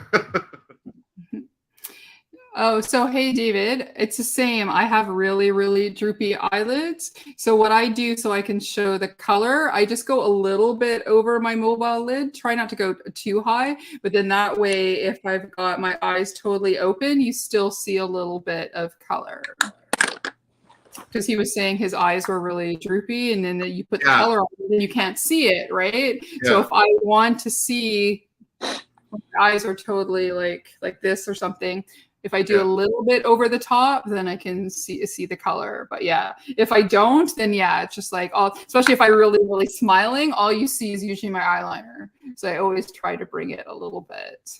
Yeah, when I'm doing especially my crease, I look straight at the mirror, and I only put the makeup where I can see it, because we have that orbital bone there. Yeah. And if you're looking even down at yourself, you'll put it under there, and then when you look up, it disappears. And this is what's interesting about drag makeup, is you only want to put it where you can see it. Yeah, no, exactly, right? And especially when you're using pretty colors like this, you don't want it just to be about you, right? Like you want other people to see to see the makeup. Oh, hold on one second. Let me put some glasses on so I can read some things here. Leon's asked a question. I have not, Leon. That's another thing I'd like to try to do. I saw somebody, and I think I saved the video on my Instagram, who has a really quick trick to block out eyebrows that takes less time. Well, maybe at some time I might try that, because I've been tempted to do that too. So I can maybe then do this. I'd have to look, because maybe I'll send it to you when I see it after. I saved it under my Instagram under makeup looks, and he goes, that makes it faster for them to do their eyebrows. And I thought, that might be, instead of using the glue and the glue stick. Not shaving them, is it? No, I can't remember. I just remember I was like, that's very cool. Maybe it was using eyelash glue. I think it was using eyelash. Oh yeah. Lash glue. Or Prozade, that's a glue that they use. Yeah, so it looked really, really cool. So I thought, maybe at some point I'll try that. Yeah. But so far I have not. But I am getting better at getting my brows done more often, though. I need to go get mine done. Yeah, Lady Jenny, if I see that Pritt stick somewhere, I might try that too one day. Wonder, can we get that here? Do we know? What's that? Pritt stick, Pritt. We talked about that we talked about that on Sunday. It's kind of like it's kind of like the Elmer's glue stick, but apparently that's right, that glue. Yes. Yeah. I've never heard of it. Yeah, so I wasn't sure. I always like to check Amazon.ca, because if it's Canadian or can be got in Canada, they carry it. Oh, that's a good idea. Maybe I'll do that. I bring a lip pencil.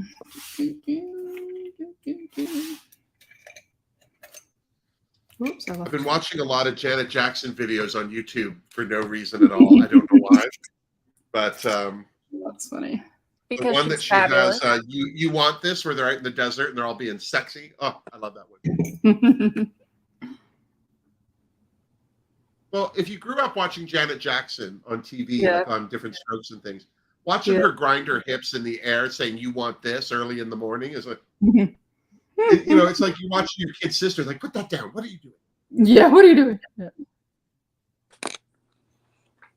Yeah, I think I was a teen during the Rhythm Nation years, I think. I was too. Oh, I miss the 80s so much. I miss the 90s. I miss the 80s and the 90s. I was a little kid in the 80s, but I miss I was a teenager in the 80s and had big hair and makeup. I really enjoyed the 80s. The 80s were not lost. Me too.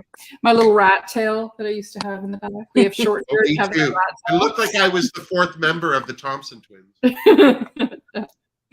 Oh, I loved it so much. I still do. So I was never a New Kids on the Blocks fan, but they now got that song called Bring Back the Time, and they've got like Salt and Peppa in it and Rick Astley. And it's just like, oh my God, I'm so nostalgic to the 80s every time I hear it. I love it so much. It was just something really like the economy was good. Nobody was suffering too hard. If they were, it was like they kept it to themselves. You know, it was just an interesting time to be alive because, you know, the sexual revolution was kind of lax. Like, you know, everyone was bisexual. Like it was just.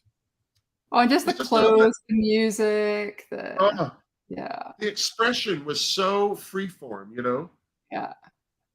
Yeah, you just found your group. And that's what I like when I went into high school. You know, you had the punk rockers, you had the new wavers, you had the norms, the preppies, the whatever. You just picked your group, and that's what, you know, that's you went to. And everybody's group knew everybody else's group, but you kind of stayed.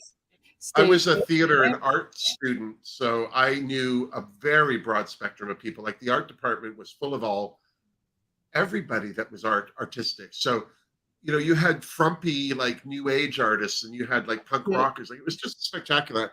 And I loved being around those different people because school, especially in the 80s, really, you think of movies like 16 Candles and that, like there was no real blending of the lines. You know what I mean?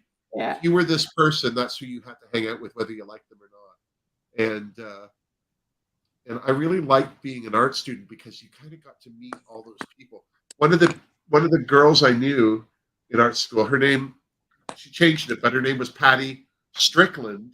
But she had this beautiful box, like it wasn't a mohawk, but her hair went straight up off the sides of her head. She was 6 feet tall, 100 pounds soaking wet.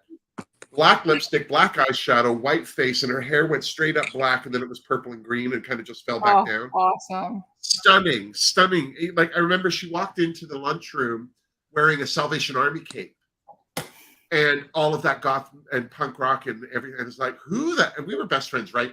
Like that. But she changed her last name to Strychnine. So it was Patty Strychnine. Nice. Yeah, I loved her. I thought she was just so amazing. Yeah, no, I loved it.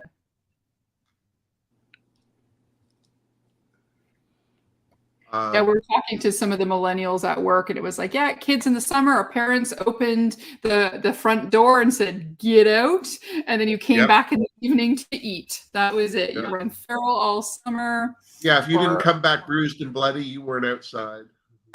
Yeah, and then when you got a little older, it was the trip to downtown on the bus. So the poor bus drivers. We lived in such a small neighborhood. My grandmother used to go out on the porch with a whistle.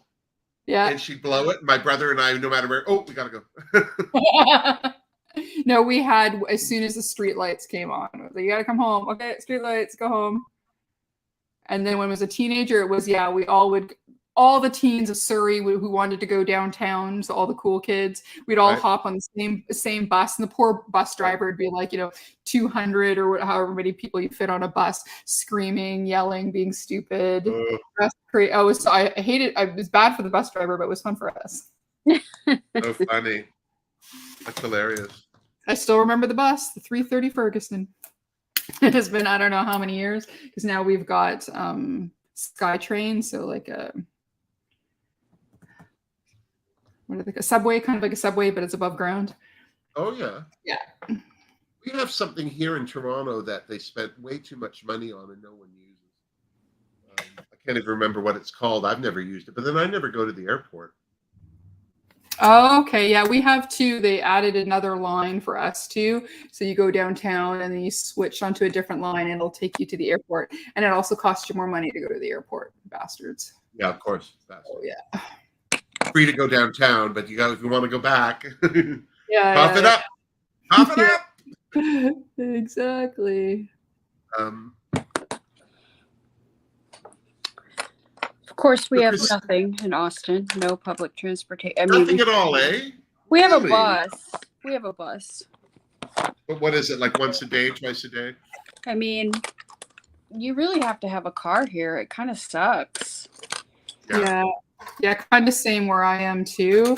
The one train that we have, I think, goes twice early in the morning and then twice in the evening, and that's it. And it doesn't work weekends. It's just for business people to go downtown, and that's it. So you're going forever on a bus to get to the next transit station. Kind of a drag. Yeah.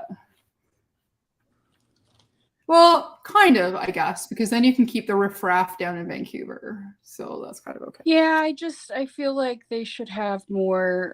The city was built on. The city was built. How do I say it? They can't build the mass transit now because the city was built in a way that it's. Excuse me. The infrastructure doesn't support it.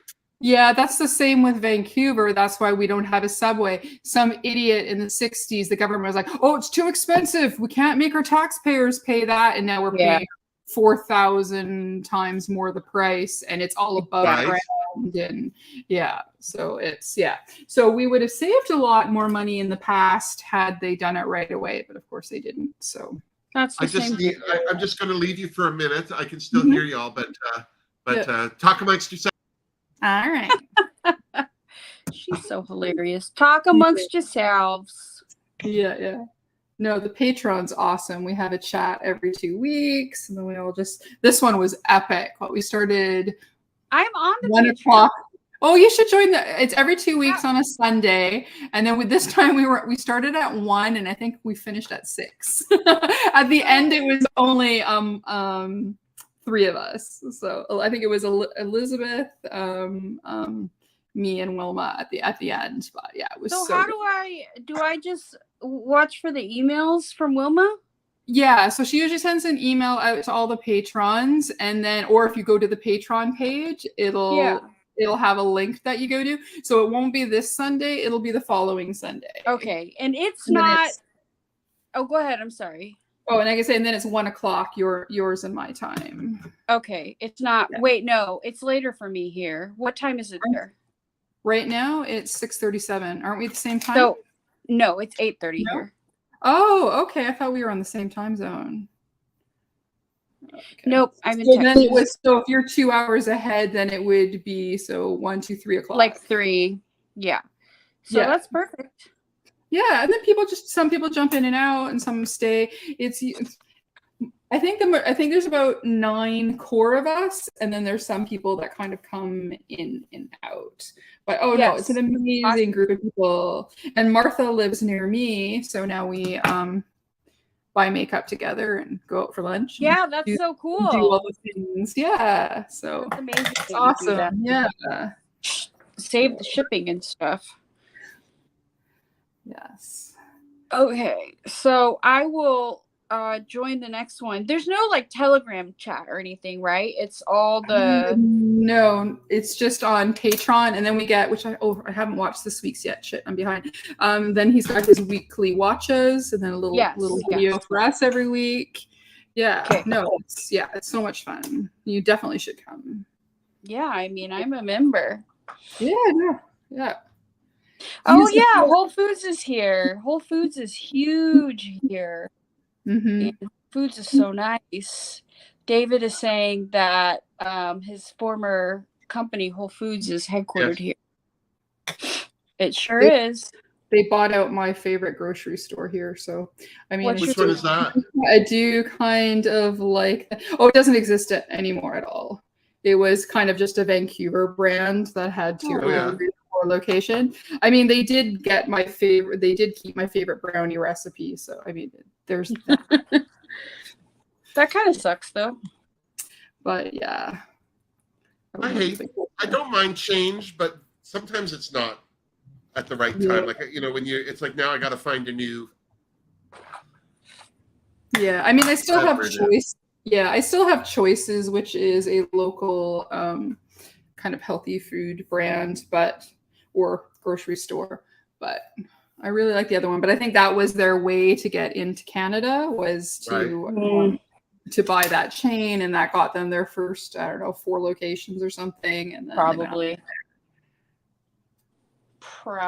Okay. No, it wasn't David. It was, I can't even remember anymore. It's so long ago. There was a location on Davie, a location on the North Shore, and then I think one on West 12th in Kitsilano. I'll of course remember after the live. Okay, why is my hair not behaving today? Have an epiphany. Yeah. That's the thing. I hate it. Like it's 3 a.m. and I sit upright in bed and I say pickles because I couldn't think that that's what I needed to say earlier. I was with friends in Holland and we were talking about music, and then we couldn't remember the second member of OMD, and we're in this fancy Dutch restaurant with orchestral maneuvers in the dark. Yeah, and then all of a sudden I jump up in the middle of the restaurant. I think it was Paul Humphreys. It was Paul Humphreys, and then the whole restaurant looks at me. And I'm like, hey. Capers, that was it. Yes, David, that was it. Capers, yeah. That's the name. So there was Capers in Toronto as well. Was there really? Yeah, looks like. Yeah, Capers. Yeah. Oh, I loved Capers so much. But like I said, the Whole Foods did keep a few of the favorite things because it took a little while, I think, for things to change over to like everything Whole Foods. So they had for the longest time kept things, and then I guess stuff that were like super hot sellers they kept in. Chloe, have you ever been to Ottawa? I have. I almost moved to Ottawa. Yeah, I could see you doing well in Ottawa. That's a very, vegetarian, vegan friendly. Yeah. They don't have Starbucks in Ottawa. They have Bridgehead. Yeah. It's like a local independent. You can get Starbucks. There are Starbucks, but if you're a real Ottawa person, you go to Bridgehead. Yeah. When I was working for HMV, we went for conference, and then my friend was like, oh, I'm going to go visit my parents in Ottawa. And I'm like, oh my God, I've never been. I'd love to go to Ottawa. And she's like, oh, let me ask my parents if you can stay. And they were like, yeah, come to Ottawa. So we went from the conference, us and a whole bunch of managers squished into a car, and then we went to Ottawa. And I had made friends with the district manager that was in Ottawa for HMV, and he was looking for staff at the time. He's like, oh, you want a job? You can have it. Like, you can just move and I'll give you a job. But I had just bought my first apartment, and I was like, oh my God, I just bought home. Right. So I did. Now I'm in a way kicking myself because, home prices in Ottawa are ridiculously cheap. But like compared to here anyways. But I didn't. Almost like a small town that just happens to have international travelers there all the fucking time. Mm-hmm. But it's a really small little town. And it's so clean. Like, it's just, I couldn't believe it was so clean. Nope. Oh, my hair's not looking today. Forget it. I'm done. It's also a government town, so it kind of shuts down a little early. It's it's not. Well, it was weird to have the American base in the middle of the city. Yeah, that was kind of weird. Yeah.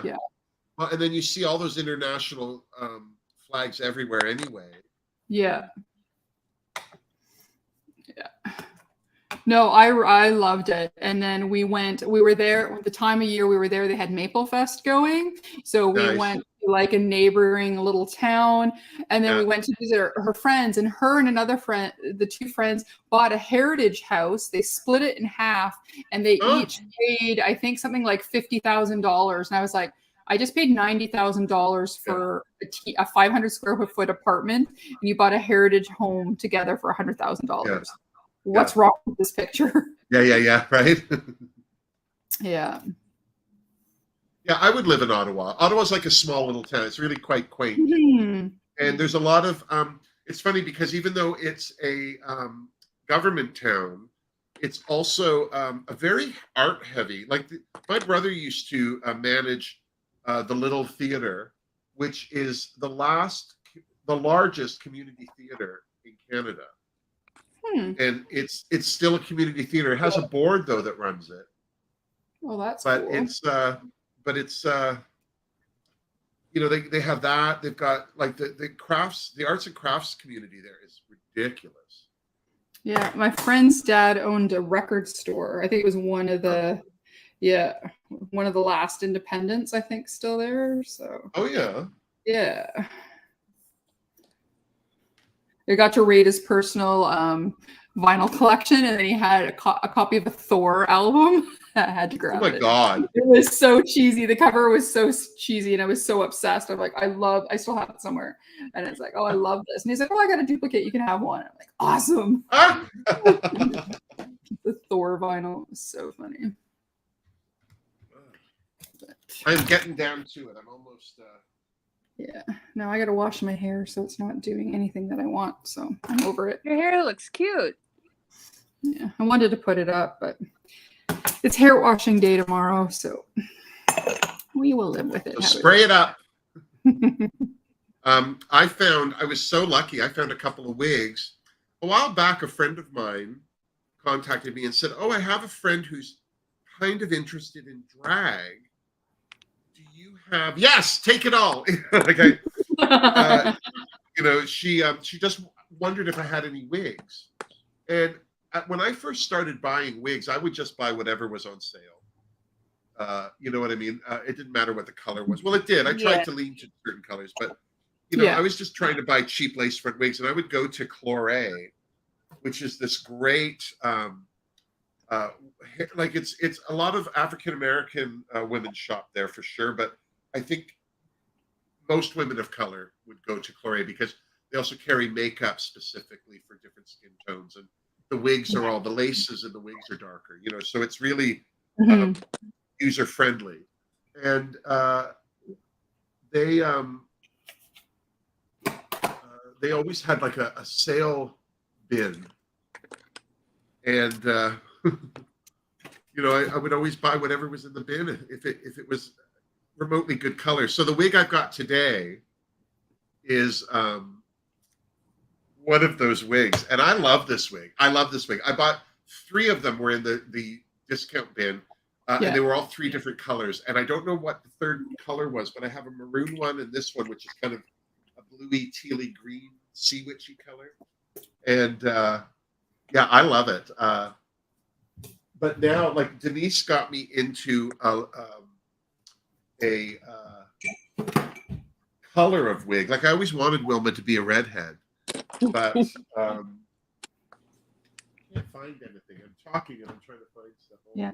I would have remembered. I would have dragged out some wigs today too. I have a whole whack of them too.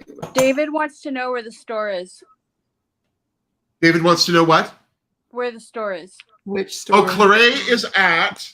There's one in Scarborough. If you go to Chloe.com, and it's spelled Clore with an accent aigu. And yeah, I don't know if we ever got that one. It's at Bloor and Dufferin on the northeast corner. There's one in Hamilton and there's one in Scarborough. And the one in Scarborough is huge. The one in Hamilton is a good size, but the one at Dundas and Dufferin and Bloor is great. That's the one I used to go to because it was on the subway line. It was easy to get to. Oh, there it is. Jesus. I couldn't find my spray. God damn it. So yeah, I'm doing my my highlight. So I have to grab my Bold and Beautiful. Yeah, that's what I used today too. Yeah. You know what? I used a Glam Light highlighter, and I think I like mine more. The thing I like about yours is you get a lot of payoff, but it's also not distracting. Yeah. You know what I mean? Like I can see that there's highlight on, but it's also not the first thing I see on my face. Yeah. I mean, the Glam Light one, I'd never used it before. I got it for free. Uh-huh. But I've never bought anything from them. No, the Barbie one looked tempting, actually. I bought the ColourPop Barbie one and ended up giving it to my drag daughter, Wilhelmina, and never bothered with another Barbie palette, just because the Barbie palette had a lot of the colors I already have on in things. Yeah, fair enough. And they were the in better Barbie formulas. looks cute, but I'm not going to get it. No. Hi, Nicole. My friend Nicole, who's in Japan, is here. Oh, hey, Nicole. Queer Mom Ace. Queer Mom's here. Yes. Yep, That's Nicole. Is that Nicole? Is Queer Mom Nicole? Oh, she's in Japan. Does she live there? Yeah, her husband. Oh my God, I had no idea. I was just watching her on Instagram. I don't even remember what she was putting on. Yeah, her husband has a like an expat job in Oh, Japan. Yeah. how unique. That must be interesting. Trials and tribulations of living abroad. Hey, Ashley. My friend Ashley's here too. Ashley is the one who I made Welcome, the vivacious. Ashley. Ashley's the one I She's made what? the vivacious palette with. Ashley. Oh, chose the palette. fabulous! That's great. I love the Yeah. vivacious palette. We love some Yeah, vivacious. I think when you and I were first talking about makeup, Christina, I said to you that the vivacious palette, I loved it because it reminded me of Juvia's Place, the layout, but also the colors are drag queen colors. Those are drag queen. Yeah. Well, you can thank Ashley because she's the one who picked those. Well colors. done, Ashley. She must have a drag queen or two in her coterie.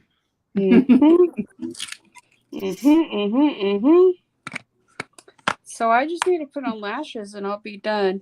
I'm going to do my blush and then put on lashes and I'll be done. Yes. We had a baby together, Ashley. What's that? Ashley said, I love Vivacious. She's my baby. And I said, we had a baby together, Ashley. Yeah.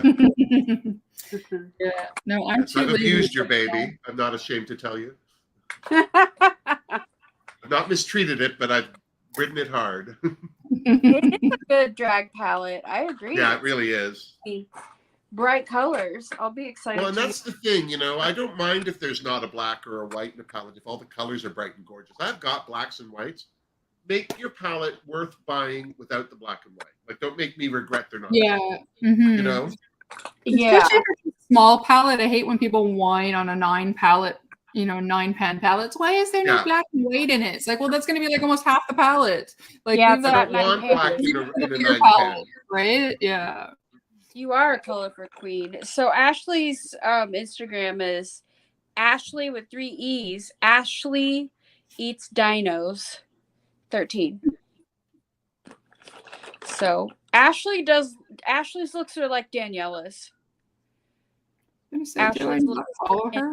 Insanity. Her looks are insanity. Ashley's what I aspire to be one day. Okay, I can't find my damn lash glue. Where's my lash glue? Is this her page? Is that you, Ashley? That's Ashley. There she is. Children of the Corn, Ashley. Look at how. Oh, aren't you beautiful, Ashley? Oh, told you. There aren't enough brunettes in the world. This is why I stalk Chloe. See? Look at this look here. Oh, gosh. What did I tell done. I want to say the first photo I'm looking at, the green lipstick, is that lethal? Because it looks like the lethal one I have. Look at that's a great look. Did I figure it out? You want to follow somebody who's talented? Follow Ashley. Eyelashes. Sorry, Ashley. We pulled you up on the big screen. Yes. So I don't know what I was doing with my eyelash glue. I use Super Bond, Weave Bond for hair because my eyelashes are really heavy. And I was using my other one, and I was just, I would just pick it up, squeeze it out, and I was finding that none of my lashes were sticking, and I realized that I needed to shake it because I had never shaken this product in my life. And but I think I had used so much of it that it wasn't, so none of my lashes were sticking is the end of the story. So I threw out half the bottle, it was half full, and opened this other one. You can get this on Amazon. It's on my Amazon wish list. It's like $12, $16. It's not expensive or hard to get. So I wasn't worried about it. But drag queens use Weave Bond. But Weave Bond, the first time I bought it was at Chloe because that's the type of store that would carry Weave Bond. And what is it? What is it? And it doesn't hurt your liquid silicone. You separate your hair. You run this along the part, and you put down a track of hair. And this will bond it in seconds. This says 30 seconds. It actually happens a lot faster than that. And so a lot of drag queens use it because it's black and it dries like that. But that said, it's not really meant to be used this way. And if I had my eyelashes any closer to my eyes, I wouldn't use it. Gotcha. I was gonna say how. You know what I mean? Like I don't want to risk blindness just for eyelashes. Yeah. For sure. Follow Ashley's Instagram, y'all. I did, and I like the first photo because I really like that look. I'm so Ashley. Sorry, I kept meaning to scroll, but I got into eyelash territory. Well, Ashley's getting the Spooked palette, so we'll all be able to learn. Oh, fabulous. Oh, I'm sorry you don't have it today. Yeah, I know. Our party. I've literally got like 5 Spooked palettes left, and I've been holding them because if any of the palettes arrive damaged, you know. Right. And I did have a few that arrived. You know, the post office isn't the most gentle in the world. No. But fortunately, most of them arrived fine. You know, of the hundreds and hundreds that I shipped out. Look at us scroll. Yeah, mine was perfect. Yeah, no, mine too.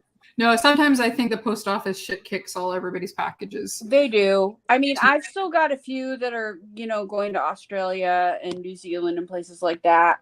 A couple going to Switzerland, and the ones going to Switzerland take longer than the EU. So those ones, but it's like the restock's going to be here anyway in a couple of weeks. So by the time those get delivered, I should have the restock. So, yeah. Well, I was surprised you had mine. You had your sleeve over the palette, and then you'd wrapped it in bubble wrap, and it was in a bubble wrap envelope too. Like, it was so secure. And at first, I didn't think it was your palette. Do you know what I mean? Like, I just didn't think it would get here that quickly. I went crazy with the way I wrapped them up, and imagine me doing that 600 times. Yeah, oh my right. God.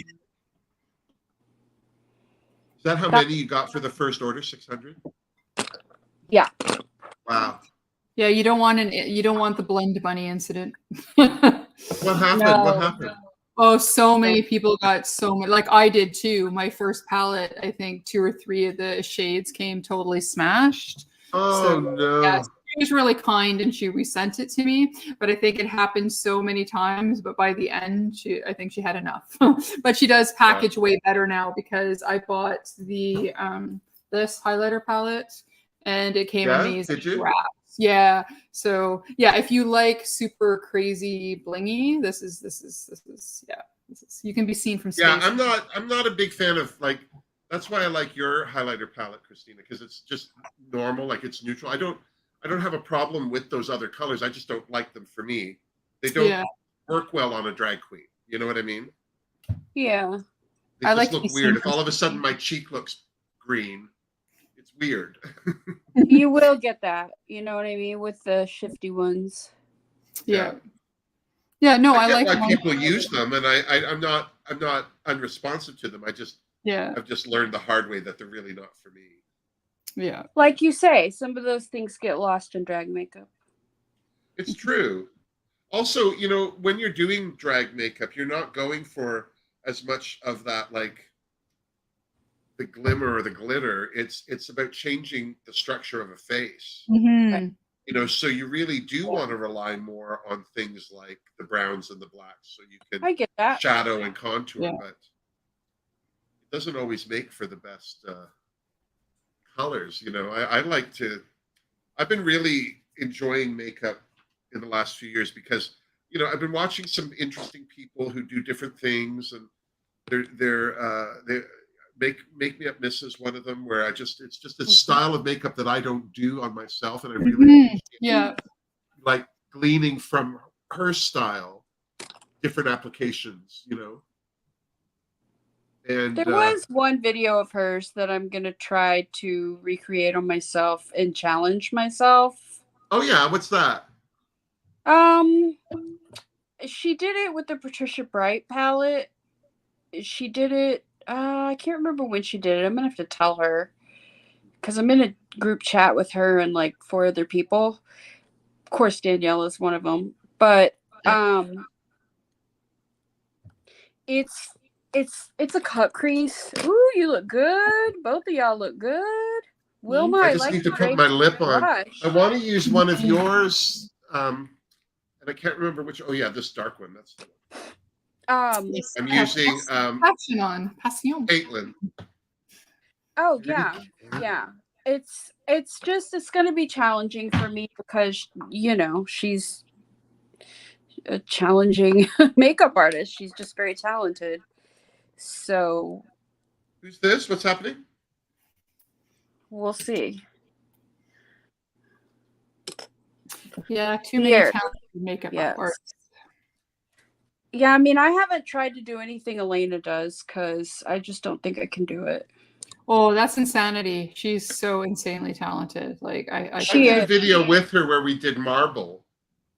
I'd never done that before, and we had a really good time. And I think my look looked all right, but yeah, it's an intimidating thing to do makeup with somebody who is really, really good at it. For me, well, I feel that way with Ashley. I mean, Ashley and I have gone live. I've gone live with Elena too. The thing is, she's so sweet that same with Ashley, that I don't feel bad. I just know I can't do what they do. That's all right. But don't you love seeing what they do with what you made? Yes, that's really cool. That's one of the things I love about watching Elena's videos is she just has really her experience level, like what she's tried on her own and just tested and done, excuse me, on her own. There's a lot of her videos where I'll watch it because I've never done what she's doing. And I want, like before I did my Juno Birch look, I watched a bunch of hers where she changed the color. I watched other people too, just to see different products and how they, what do they mm-hmm. And we're so lucky that we live in a time now where that's a possibility. I agree. Mm-hmm.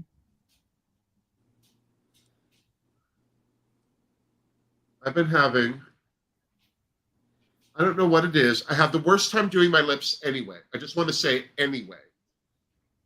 And I always say, oh, my lips are the worst. And lately, it's just been getting even worse. Like, they're just not even. I end up looking like I'm like...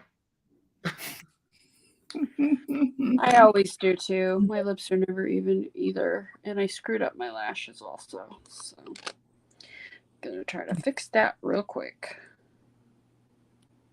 My biggest problem, because, I know it looks like I've got a team of people here while I'm filming my reviews, but I don't. And it's often when I'm editing, after I've taken all the makeup, it's all happened, and then I look and I'm like, is that lipstick on my teeth? Or you know what I mean? And the whole video is Yeah, and you're like, should I throw it out? Should I use it? Should I redo it? Oh, no, I use it. And I'm just like, put a big disclaimer. Ignore my teeth. So annoying, though. I do that too. Put little verbiage up there. It's like, I've had, sometimes people say, "Oh, you should pay me." This is a free video. You need to shut up. Everyone can do makeup that's good for them. You can't compare to others. That's true. Yeah, true story. But but I'll tell you, my Patreoners, I have regular people on YouTube. Like, they're allowed to have an opinion because they support me. They subscribe to my channel. Even subscribing or giving a thumbs up. And by the way, if you haven't given me a thumbs up, do it now, son of a. I gave you a thumbs up yesterday before our video. I love it. Started. I just did that. Yeah. But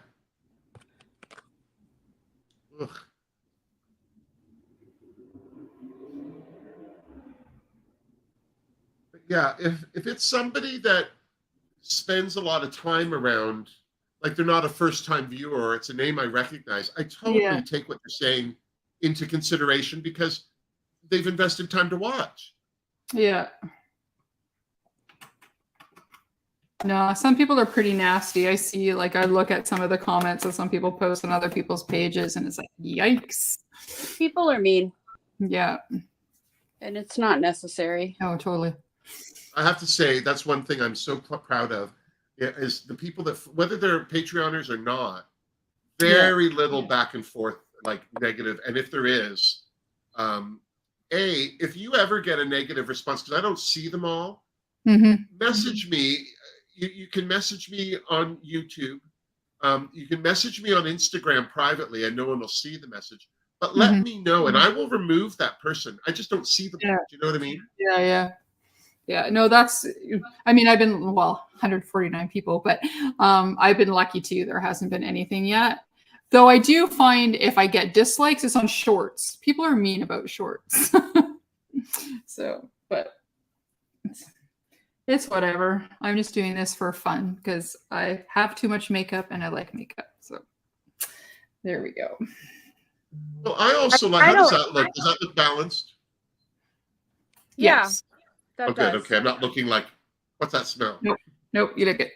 You got it. You got it. What is this smell I'm smelling on your lipsticks? I know, I want to eat them. What is that? It's so gorgeous. Candy. It's just a candy smell, is that what it is? It's candy scent. No, I'm always tempted to be like, but I don't. Yeah, it smells so good. Yeah. That's a candy scented lipstick right there. Yes. Yeah, this is enjoy it very much. Keep that scent. Yeah. Yes, ma'am. Yes, please. It's delicious. Yeah, yours and Dose of Colors. I can like almost get high smelling it. It's like, oh, it's so good. I love this. I'm not usually a fan of food smells because but I do like this smell. Just my weird. The cake. I think I'm done. This is Caitlin that I put on. You know what's funny is the colors, I think, when I saw them on your site, I was like, that's what I want. And then I got them and I was like, oh, that doesn't look like the color and it went on like it looked on your website, but it's darker in the tube somehow. Yeah. But this, I used this with my Beat lipstick from Liner from MAC. Yeah, no, that looks really good. Well, they're kind of like MAC dupes, you know? The lipstick. Is that right? Sort of, yeah. I mean, the formula is pretty similar to MAC. It's not all that different. What I can remember of MAC, since I can't wear MAC. I can't either. Non-cruelty free people. Yeah, I don't wear MAC. At least their head office is, but and okay, I think keep getting pre-orders as we're doing this video. The pre-orders keep coming in and in and in. For Spooked. Oh yeah. Excellent. Oh yeah. No, you need to do a part. You need to do a part 2. I mean, the one from Batty Bean worked as well. Like it's so good. I mean, I wouldn't do it every year for the next 20 years. No. But for a part 2 would. What if that becomes your thing? It's like the annual Spook palette release. Yeah. Oh, thank you, Leon. I wasn't planning on doing a Halloween palette next year. I was planning on doing a fall palette next year. Oh yes, please. Yes, please. Just fall. Can you call it Wilma's Finger Dew? All the oranges and yellows. Yes. Sure. Yes. I love that. We were planning on doing 2. We were planning on doing 2 fall palettes next year. 2 back to back. Greens and one all oranges and yellows. Month to month. It's funny, like because there are some shades that I would have liked to have had like an apple bob green and a matte, but it's not a deal breaker. And I would have liked to have maybe had a yellow or maybe even like a clear topper for like highlight and all that. But none of that was a deal breaker with this palette because everything performs so well. And the nice thing for me was like it really forced me, like the say L'Amour palette, to explore colors I don't normally use, you know, and that's the thing. Yeah. You know, you get into that rut of, oh, I'm always going to do like my blue garage doors or something. You know? What do you mean? All right, here's the wig. Y'all have to just. Oh, I love the blue wigs so much. I'm too high up. So Leon, I did a mix of so fabulous. The Orgasm from NARS with some Unearthly Cosmetics orange, and then I added some of this one from the Bold and the Beautiful, and that made all the shimmery. Manuela, NARS is not cruelty free either. No, this is I got it from a birthday thing, something like 3 or 4 years ago. Okay. So and I didn't know they had changed owners when I bought a foundation a while back, and I just started using it. Just making sure you know. Yeah, and then I was like, oh, damn it. So yeah, I know. Well, because I have a couple of their blushes that I got in like BoxyCharm. Yeah. And I'm like, do I use them? What do I do? If you have it, use it. Kind of like damage is done sort of thing. But Yeah, so that's what I do. If I find out afterwards, or I try something new and I didn't see anything, and then I find out afterwards it isn't, it's like I just use it, and yeah. But I thought I had this one for a million years, so I thought maybe I'll just use it. I got some stuff from Glam Glow from BoxyCharm, and Glam Glow tests on animals, and I threw it in the garbage. Oh, do they? I thought they were cruelty free, but I haven't bought. Last time I checked, and Ashley, I think, was the one who told me. My friend Ashley, who I'm not sure if she's still in the chat, but she told me, and she's like, "Well, you could sell it," and I was like, "No, I think I'm gonna throw it in the garbage." And she was like, "Yeah, good plan." I think it's been at least. Yeah, that's the last thing I want to do is spend my time selling something to somebody. Yeah. No, it's been at least 5 years, I think, since I've had anything Glam Glow. I think when they first came out, I bought one of their moisturizers or something, or jelly moisturizer or something, and then it's so expensive too, right? So I was like, yeah, I'm not going to repeat that, and then that was it. I mean, their stuff is not bad, but yeah, I'm not gonna, like you. I mean, I don't use MAC, you know. That's why I have these lipsticks, because I want stuff that's nice, like MAC, but cruelty free. Mm-hmm.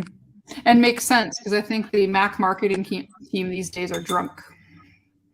If you look at what they've been releasing recently, what have you been drinking? That's L'Oreal. That's L'Oreal trying to infuse some French. Yeah. Oh, L'Oreal. I don't really get Stop the madness. And what's the other one? Estee Lauder. Bitches. Yeah. They ruin everything. Yeah. Wilma the wig.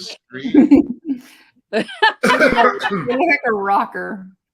A rocker chick. I love the wig. The wig is fabulous. Yeah. Ooh. I'm wearing also my Curse of the Spider Do. I get so many compliments. Yeah, I get so many compliments. That's my favorite one. Whenever I do these videos, I always wear a t-shirt. I just figure, I'm just wearing a t-shirt. You want me to say the word mole or mole? What are we supposed to say? Oh, me? I have to put my mole on? Well, it just said, Leon asked me to say mole. So are you supposed to put a mole on? Is that what it is? Leon, yeah. Is that right? Yeah. Thank you, Leon.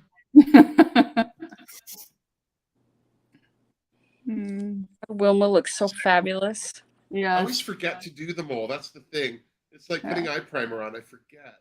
Yeah. But I'm also, you have to know, I'm filming Camp Wanakiki, my review of Camp Wanakiki after this. Nice. Wig. I wanted this wig for our Halloween. Yeah, no, that's awesome. But I get so many compliments when I wear your shirts, especially that one. Everywhere I go, I love your shirt. I love your shirt. The other one that Denise did for Halloween, she did it for a different Halloween, was the Medusa one. Mm-hmm. It's so beautiful. I have the original Medusa and the original Rainbow Railroad one, and she does them freehand. So when you look at the art, the finished art, you see all the original pencil sketch lines. And it's just fascinating because, like, it literally, from pencil to marker, nothing's erased. It's just, she develops it. And but she also designed and made the lace front and styled a lot of any ginger wig you see me wearing. That's Denise as well. Mm. And then no, I don't like that configuration. There we go. And then she also is a burlesque performer. She's a singer. She also, as a drag queen, does one of her things is a medley for Bette Midler. I think I posted something. I may have posted it on Patreon as well, like a link to her video. At Denmark's Pride this year, she did her Bette Midler medley. And the thing is, Denise Jeannot could not look any further like Bette Midler. But once she's got all that makeup on, she's just such an artist. It's ridiculous. Wow. Finger Baker triplets. Oh, yeah, this wig, I don't know if you can tell, but it's green and blue, the ends. Oh, okay, I can see that. Yeah. But I love it because it's dark. I love a dark wig on me. I don't think I look good in dark wigs, but I like them because I never wear them. So there's always some ooh. somebody. I don't know why I highlighted whoever's comment that was. I'm sorry, I didn't mean to. I do that too. Oh, Lollywood's here. Hey, Lolly. Lolly made my favorite earrings. If you've ever seen me wear these blue earrings, they're beadwork. And they're my only blue earrings. And she made them. And you'll often see me, these will be the blue earrings. But I have a lot of little jewelry. I love a dangly sparkle. I think that I'm pretty sure Martha sent me these. Those are pretty. Those would go nice. These are really pretty. They go nice with the hair. It's just red dangles. You know what I mean? It's so pretty. But I don't have a lot of jewelry. I bought these at Shoppers Drug Mart. These are my favorite. I have them in clear and I have them in smoky. Oh, those are pretty. I like that. I like just the drop. The smoky, yeah. Yeah, smoky topaz. There's a stripper name. And then I bought these off of Amazon. I don't normally buy jewelry online. Like, I just don't. Yeah. But I just thought these were so gorgeous. Oh, those are fun. Yeah. Those are square. Yeah. Very 70s, that modern art movement in the 70s. Like, oh, happy birthday, Lolly. Is it your birthday, Lolly? Birthday. Happy birthday. Happy birthday.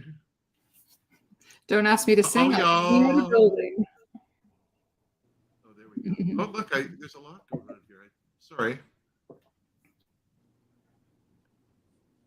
Yeah, you can make me anything you want, Lolly. I also have that green bracelet. It's just over there. I can't reach it right now, but yeah, I used to do beadwork when I was in art school. I love it. Oh, and these are my hoe hoops. It's just oops. But they're rhinestone. They catch on wigs. I have to watch what I put them in. And then these were the last pair I bought online. These are clip-ons, and they're on a rose gold background. Oh, those are nice. Yeah, just Lolly, 29 again. And then Martha sent me a crown. I should put this crown in. I did 29 again for a good 20 years. Me too. Now I'm like, I look like hell for 29. I tell people I'm 63. 63 this year. They're like, right? I said I'm 45, and you said, "Oh, get ready, honey. It's all downhill from here." I liked my 40s a lot. So I liked my 40s a lot. 40s were awesome. I don't have a lot of time left in my life. I loved every age. You know what I mean? Like, do I wish I was 35 again? Kind of, but at the same time, I'm glad I survived it. You know, I don't need it again. My 30s were pretty hard. My 40s have been better. Yeah, I thought 40s were. Now, 30s I've never been married or anything, so like I don't have like life. Like the biggest thing that happened to me was my grandparents dying when I was 14. But my grandparents were older than other people's grandparents, so I think I was the first person in my school whose grandparents did die. And then it was like years later, other people like were going through that period of their life. Yeah. My grandpa died when I was 15. My dad's parents died before I was born. So that was the same with my dad's parents too. Yeah. Now my grandparents only like 5 years ago, maybe 5-6 years ago. Yeah, No, but they're young too, right? Like they were 19 and 20, I think, when they got married, and then my mom got married at 16. Here I am. Everybody's young, right? So yeah, so I'm lucky that way, I guess. Yeah. Well, I got sent these beautiful little rhinestone earrings. I don't remember who sent them. I feel like it was Nick. But they're little they're tiny. They're so Lolly's asking, is the bracelet still okay, Wilma? Yes, it's fantastic. My only worry with it is the magnets are a little weak for the amount of movement. So I have done this and it's gone flying. So my worry is just having it going flying and losing it. So I try not to, I pick my moments with it, but I really love it. I actually have been using it as a bookmark because it just is perfect. But the nice thing about this bracelet is it's got two little magnets on it, so it's not fussy to put on. You literally put it on and bring the ends close. They go click click. Oh, that's nice. Nothing worse than fighting with those stupid little. But I'm a little too aggressive physically, I think, for it, because a couple times, not enough that it's like, ooh, this is shitty, or it just once or twice I've flexed my wrist and it's popped off, and both times I was totally aware that it happened, so it wasn't like while I was walking from A to B or something. But I love that, and whenever I have it on, I have to put it on this arm because I have my watch here and my crown here, and if I put it there, people don't see it. Yeah. Because of the stripes. So if I put it on this time, they see it more. It's weird. But yeah, so that's been my my thing with it. I love beadwork. Like, as I say, I used to do beadwork in the 70s as a kid. I taught a lot of it to myself. But where I went, a friend near DuPont and Spadina, there used to be an Aboriginal center. And I don't know why. My mother was really into Aboriginal art, Canadian Native art specifically, and I don't know why. I quite like it too, but it wasn't like we're not Native, we're not connected in any way. There was no Native art in our family, like you know what I mean. It was just something that my mother owned onto it, and I realized that it was something I appreciated too, but independently of her. So we had this art. This Aboriginal center and all the beadwork in there. And I took out a book in the library and taught myself beadwork, and so I really appreciate, because Lolly does this kind of weaving around things. I don't know how to do it. I mean, I've seen it done and I have an idea, but I've never done it. So I always appreciate things that I don't do the most. But so there we go. I'm just going to say it's just 10 o'clock, so that means we've had a 2-hour palette party. Chloe, you look fantastic. Christina, you look fantastic. I even used your lipstick, so I did. Really Thank poured out you. the Gourmande Girls. Well, I bought 3 of them. I'm constantly on the look for good lipsticks because I bought Blue Hydrangea's lipstick from Be Perfect. It's a beautiful pink. It's this one here, and it's lovely. Oh yeah. But it's very dry. Oh. Like even here now, it's dry. And that's fine, but it's dry. So it's hard to put on. I feel like you want to kind of over moisturize to put it on, but then I feel like it doesn't stay on me. It's on the moisturizer. So And then I really like Trixie Mattel's Stacy. Oh, that's almost pretty. the same color. Yeah, it's a little lighter. It's less blue, but it's nice. I like that. But I don't wear it all the time. And then can I pick you up?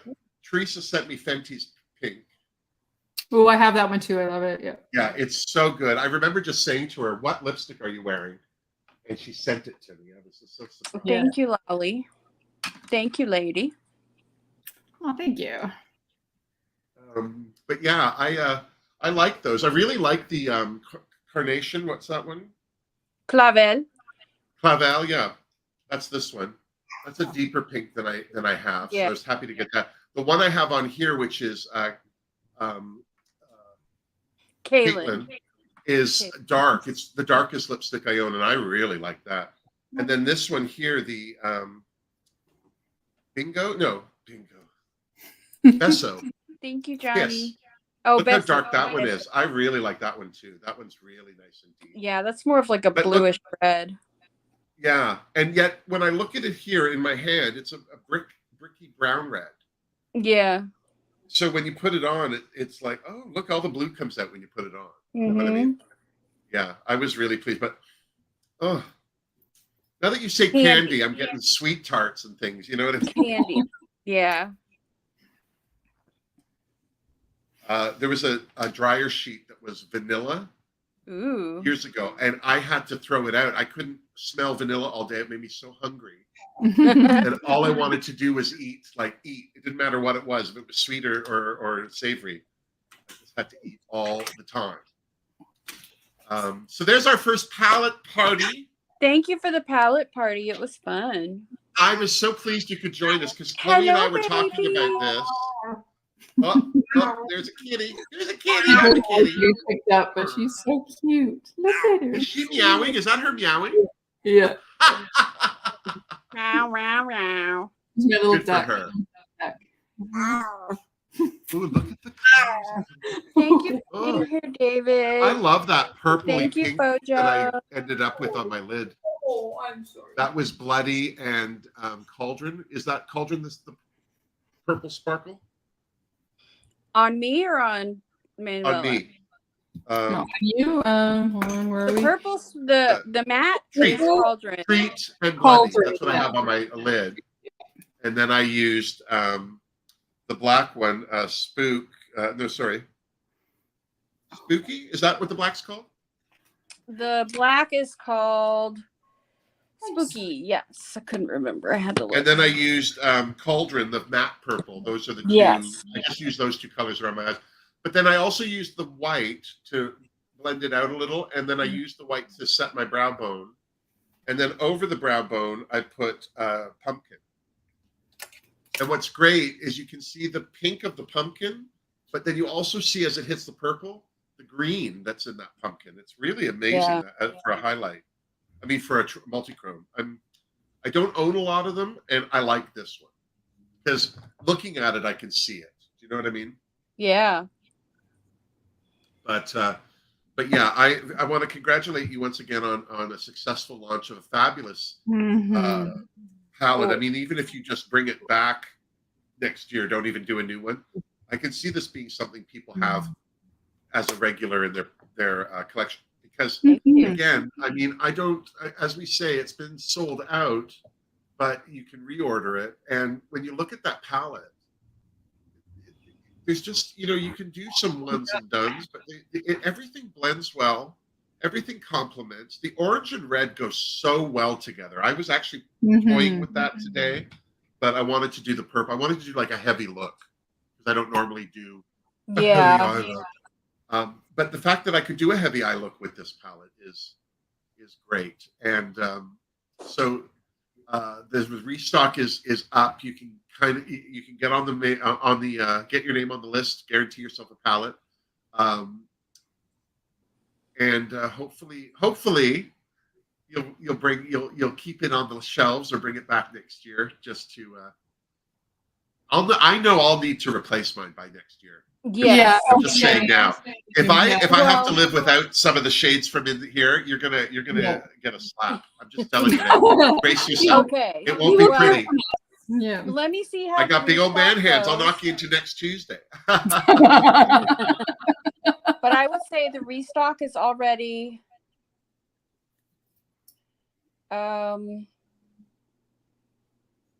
I mean, I don't know. It's 20% sold. The restock is already 20% sold out. That's great. No, that's great. So I feel like I am going to have to restock it again one more time after this. Yeah. So. Well, and so you should. I think the thing I said earlier, I think when you and I did our chin wag, which you can see my chin wag with Christina before this palette even came out, before it was even happening. It's on my YouTube channel. I